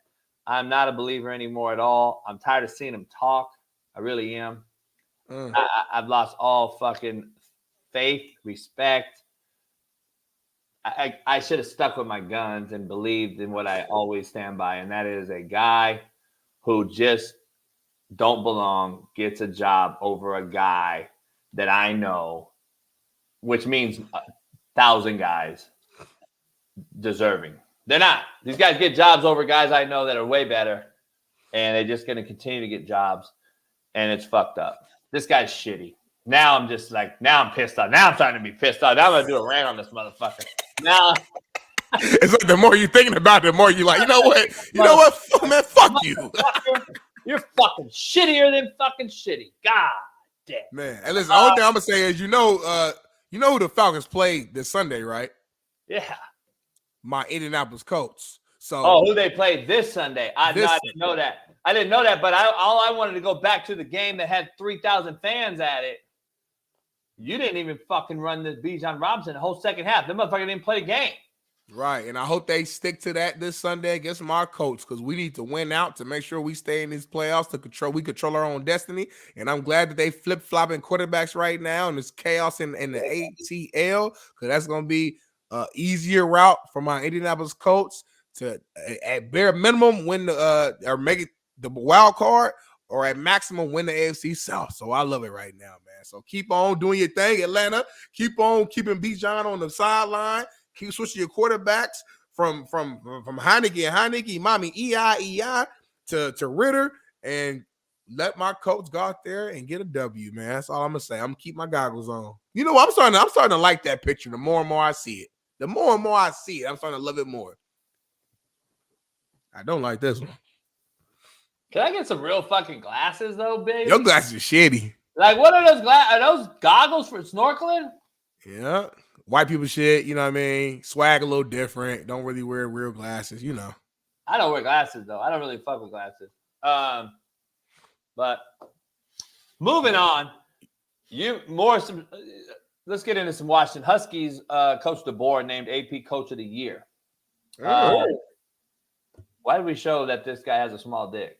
That's not what he said. Oh, look at your eye. We got your ass. Just like your shirt. Just like your shirt. No, I asked. I said, why are we watching this guy say he has a small dick? No, that's not what it say. It say Demal sick. What? Look. That's hilarious. Because the fact that you got that shirt on and you thought you tricking folks, and this guy got you, and he got you twice. He got you twice. It said I got a Demal sick. Look where get your head out the gutter, JB. Golly. I mean, but he's a nobody. I'm a somebody. Just kidding. All good. All have fun. Let's fuck up. DeBoer, AP Coach of the Year. Hell yeah, hell no. You agree or disagree? I say hell yeah. I agree. There's a few other candidates that I wouldn't have been mad about winning it. You know what I'm saying? But I agree. I think what Washington did this year is phenomenal. To go undefeated and what we believe is was the best conference this year. I think you gotta, shout that out. They're in the college football playoffs, chance to win the Natty. I think he deserves it. Yeah. Everybody, they on your head now, golly. he beat Oregon twice. Who was top 10 both times. Getting into the playoff. I love the job that Odom did at UNLV. I love the job that my Jed Fish did at Arizona. I love the job that my boy did at Liberty. Jamie Chadwell. But I mean, this guy's in the playoff, and I'm a guy that's on record. I'm a proponent of winning matters. Sirianni should have been the coach of the year last year, not Brian Daboll. I love Brian Daboll's energy, what he does. I thought he developed Josh Allen into something that he became. And I thought Josh Allen has descended. I still think he has declined, but at least Joe Brady now is at least running the football in Buffalo to what Barry what Dayball did. And I think that's where the Buffalo Bills have went awry and went sideways. Having said that, Sirianni beat him 3 fucking times last year in convincing fashion, and we just don't remember that. We're just going to give it to a guy that's rebuilt a program to somewhat decent. I've rebuilt shitty programs and been decent and didn't get the coach of the year because the winner got it. But again, I came up in a different era. Nowadays, fucking the guy that does decent gets a goddamn award. In this case, he won. He's in the big show. He's in the Final Four. I'm full on with it. I'm glad he got it. Jake Paul and the USA Boxing Partnership has come to fruition in Paris 2024. There's a clip out there of a boxer that's come out on a podcast recently, though, and has been like, this dude ain't a real fighter. He's not a real fighter. He avoids real fights. He catches fighters on their end of their careers that are fighters. And when he does fight a real boxer, he loses. And he won't rematch that particular boxer because he knows he'll lose again. Does he belong in the Olympics? Olympics. Is he the guy that's changed a social media guy that just hit it right? Like Mr. Beast on YouTube. Like this guy's a guy that kind of hit it and I mean that's where kudos to you, but yeah, that's where him and his brother started. But since then, he's kind of he's doing a lot of different things. So he has his own like boxing promotion company where like a lot of like fighters, not a lot, a decent amount of fighters, especially on the women's side, are underneath his promotional marketing, and they've actually been getting bigger fights and more traction because of that. Jake, at this point, he is someone who actually does train boxing, and he has a few fights under his belt now. So I mean, the more he fights, the more experience he gets. But like to call him like a legit, just real boxer, like I can't put this man in the same conversation as like I don't know Canelo and Haney and like put him in the Olympics. That just sounds like nah. I don't know. I'm reading up here an article right here. I don't know if he's actually fighting or if it's just a brand deal.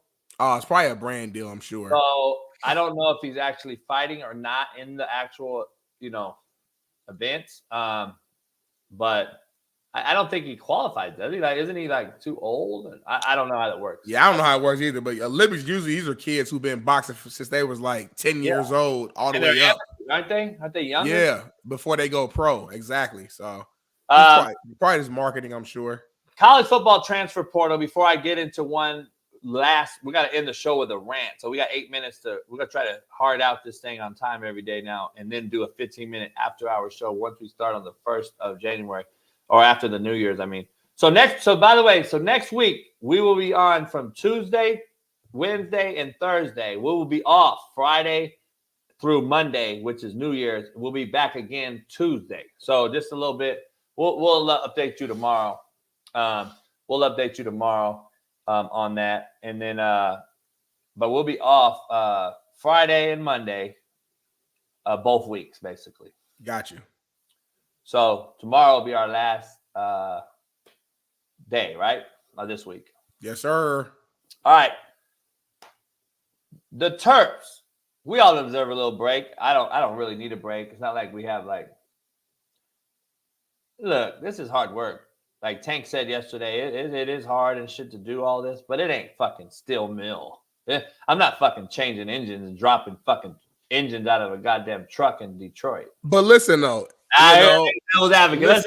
Listen, hard work is hard work. You have 8 minutes. Go ahead. Hard work is hard work. We ain't got to compare our work to someone else's work because, okay, you might think the steel mill or fixing cars or whatever is tough, and then a fucking army guy in the fucking military might think that shit is it's always a way to one up what someone else is doing.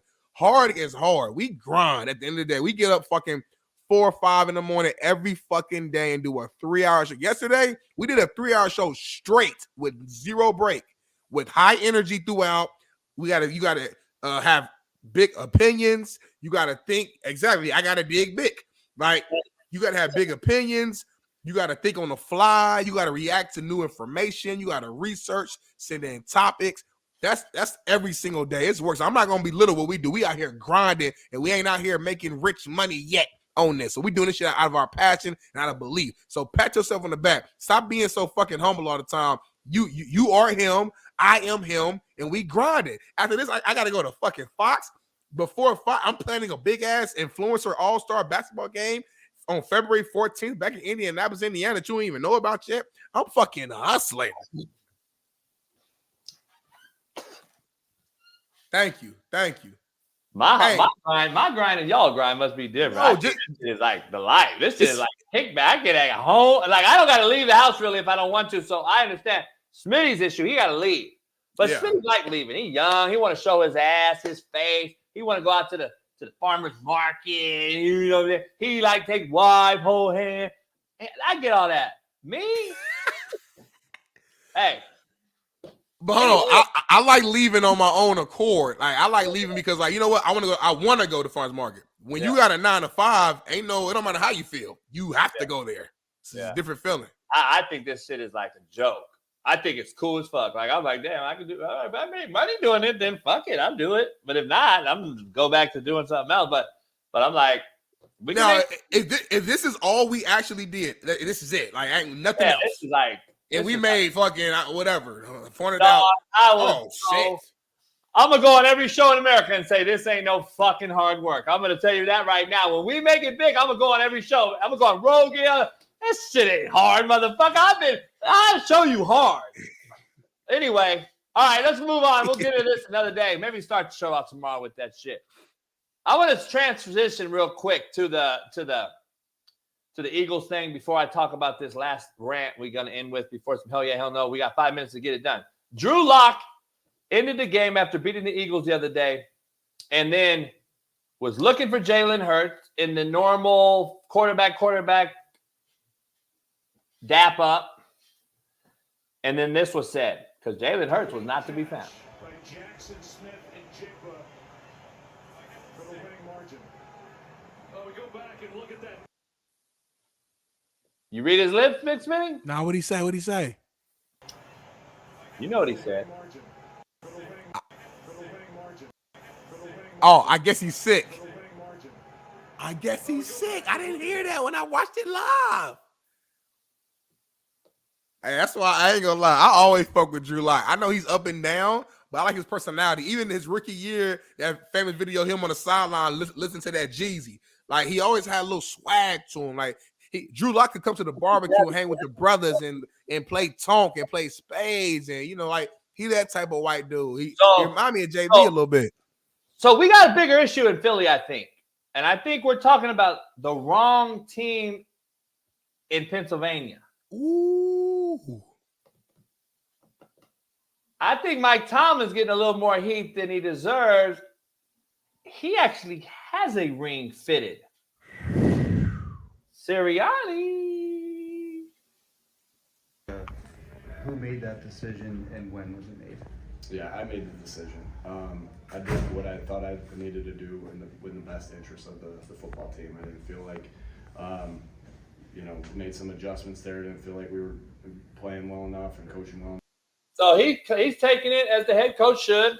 He's taking it, and Jalen Hurts don't show up as the quarterback. He's sick and all this old blah. After a bunch of hoopla between him and A.J. Brown has surfaced, and they had a team meeting, and they went to Sirianni and said, I don't like the situation. This guy's not giving me the ball. He's turning the ball over too much. Then we start doing turnover drills all of a sudden.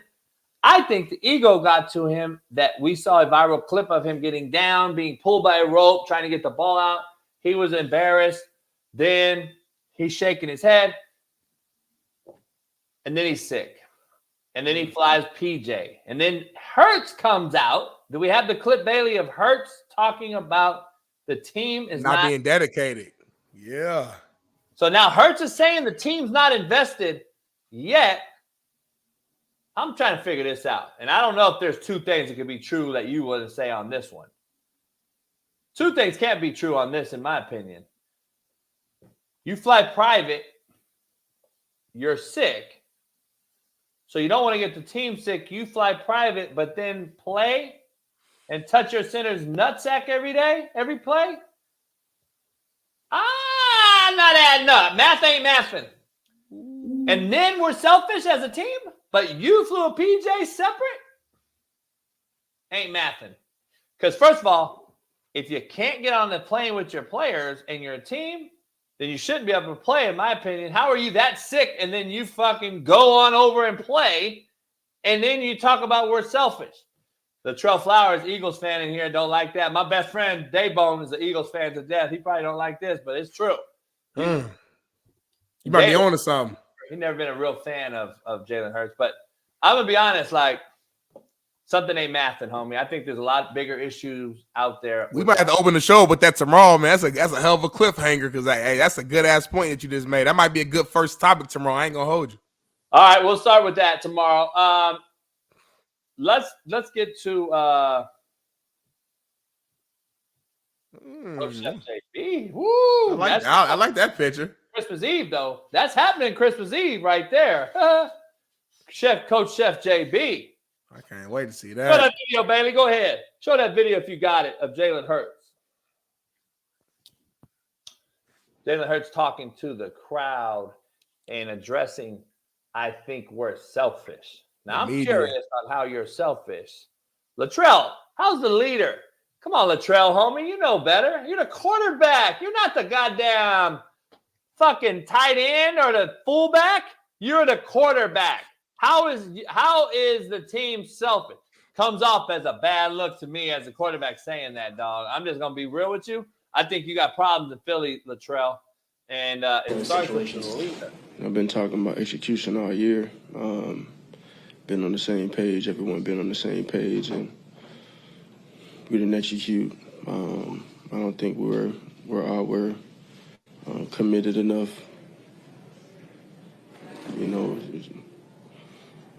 Just got to turn it around. It's a challenge that we have to embrace. Just continue to see it through. What do you mean by that? About being committed enough? Not committed enough this late in the season? Y'all went to the Super Bowl last year. You got all those veterans on that team. Y'all not committed enough? I'm gonna be honest. I want to know. Like, he's too cool for me. All right, but listen, I don't think he's being cool. I think he just even keeled in all situations. That's how he's always been. Even at Bama, when he got benched, he just was like even keel. Like he just. I know, but I think this is demeanor. Cool. I just said for me. I'm not saying it's everybody's thing. For my quarterback, he's too cool. I need a motherfucker up there with a little more like just all fiery. All right, we lost 3 in a row. Fuck it. I mean, Tom Brady got up there like.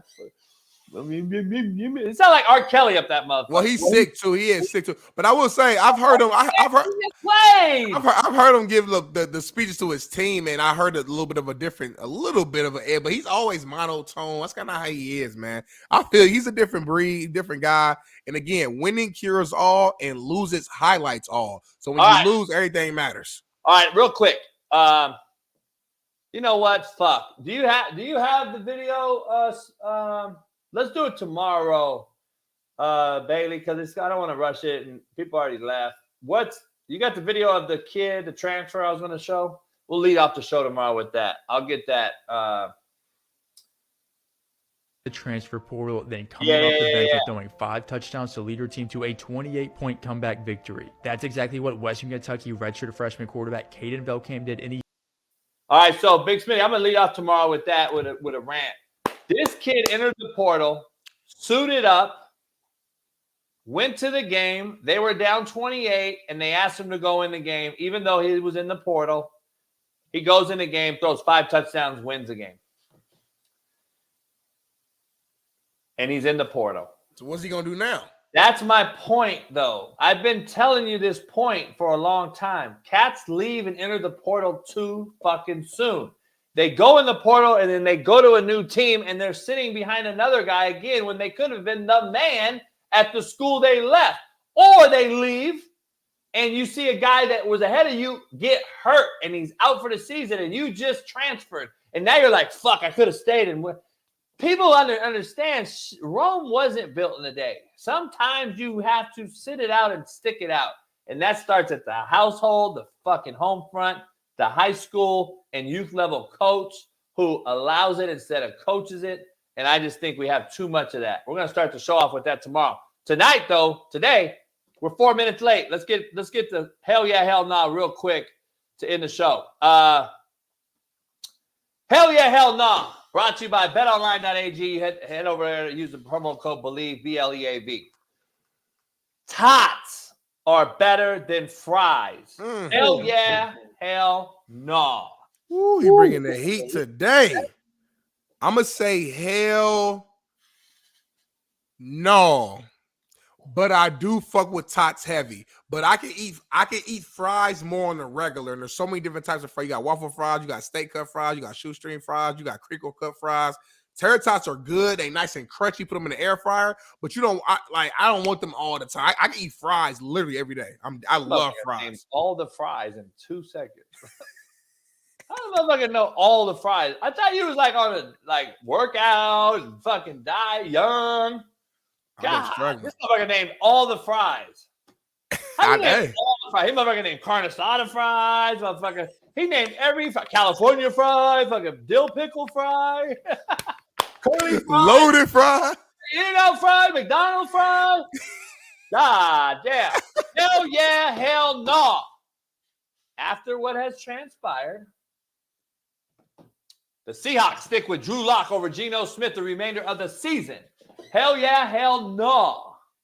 Hell no. We've seen this happen before. We've seen Drew Lock. You racist. I'm racist. Yep. Racist show. Of course.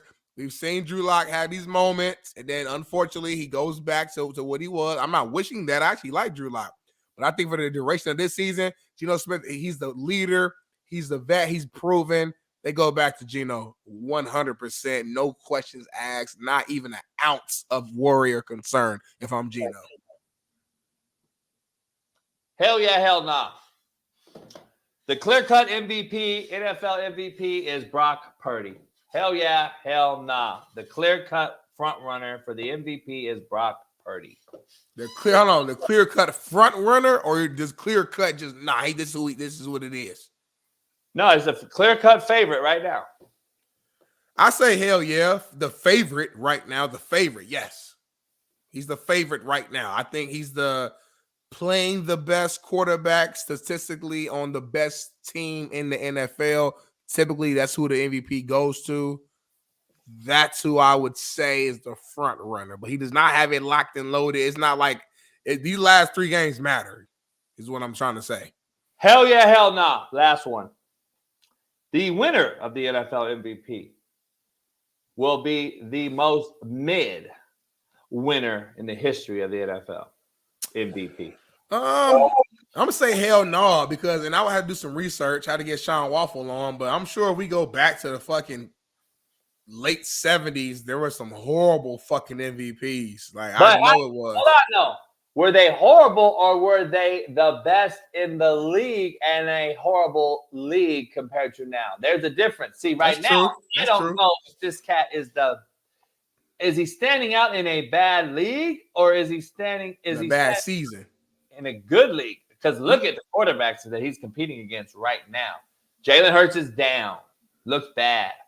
Dak is up and down. We never know. Josh Allen threw the ball, completed 7 passes the other day in the NFL. In this generation, that's because they were running their ass off. It's not like he played bad. They just running it. Yeah. Damn. I mean, this is the NFL. Well, it's hard to ask you a question because we don't know who's going to win. Like if Tyreek gets the 2,000 and he wins, that's not a mid MVP in my opinion. That's the historical feat that he can do.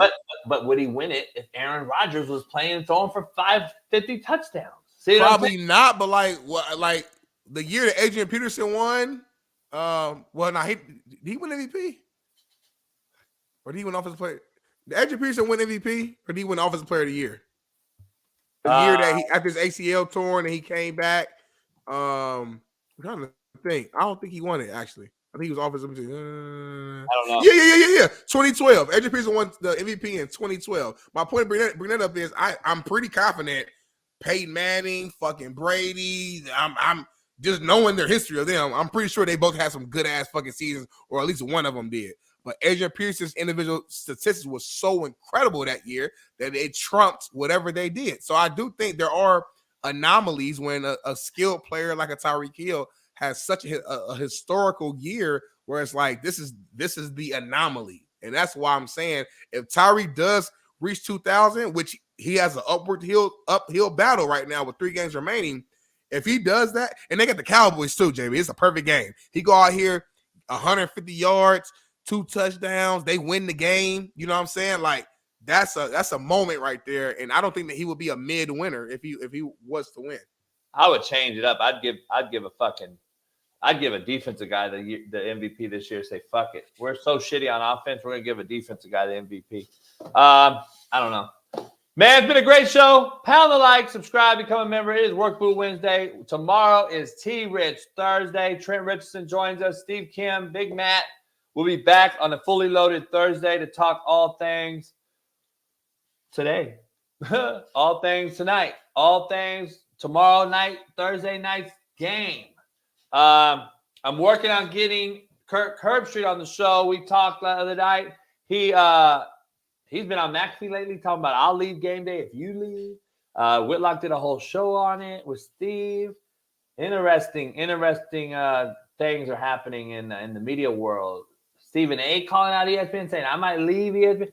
We got a lot of people that I think this market is going to be like YouTube and Patreon and streamers and branded content. Motherfuckers making a lot of money doing this shit right now. Mason Cam, Matt Barnes and Jack, KG and fucking Paul Pierce. Like I know they're connected with Showtime or whatever. Yeah, but they're on major networks. But it's not typical fucking Fox Sports, ESPN suited up. You can't cuss. You can't say like. It's more like Showtime. It's what you late want. night Showtime HBO shit. But I know what you mean. You're talking more like I own my podcast, do what the fuck I want to do, get a brand. JB show sponsored by Chipotle. I know what you mean. Like that, it is booming. And if you got a name to yourself, you should have your own podcast. If your name's already fucking big, people are gonna follow you. They don't go to Fox, ESPN, whatever. Just because of the network, they go there because of the talent on that network to see who you are. So if you got a brand, why not? It makes no sense. Joe, we are on Fubo. We're on Fubo every night at midnight, on 9 o'clock East, 9 o'clock p.m. Western, or Pacific, midnight Eastern. We're on Fubo TV. This show is re-aired every night on Fubo.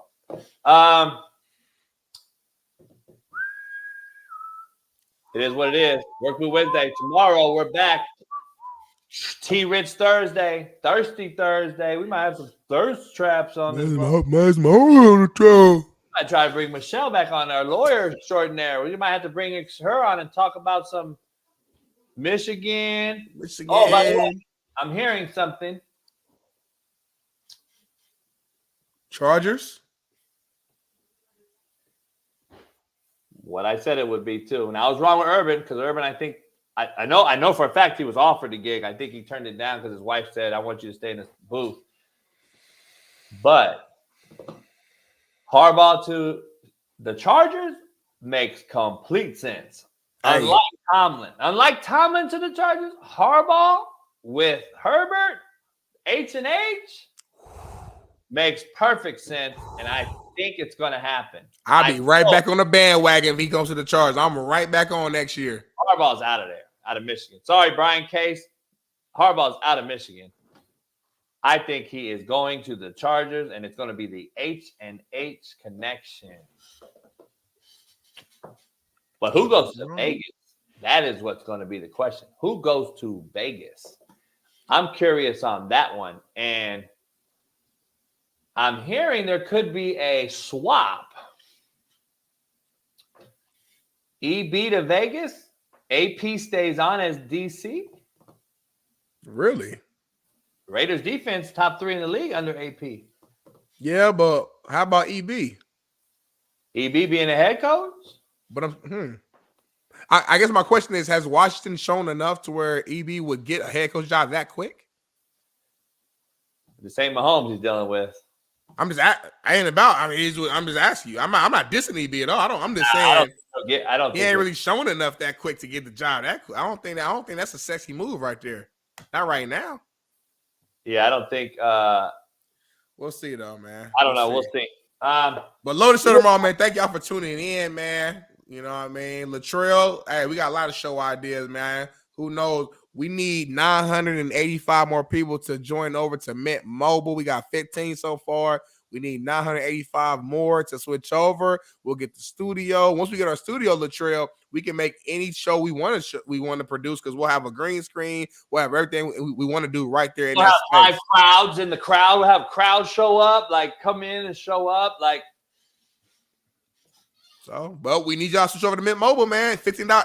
Y'all all got $15. I don't care what nobody. 80 minutes when they got $15. Everybody got $15 in this chat. So I don't care what y'all talking about. Switch over. Eddie may not.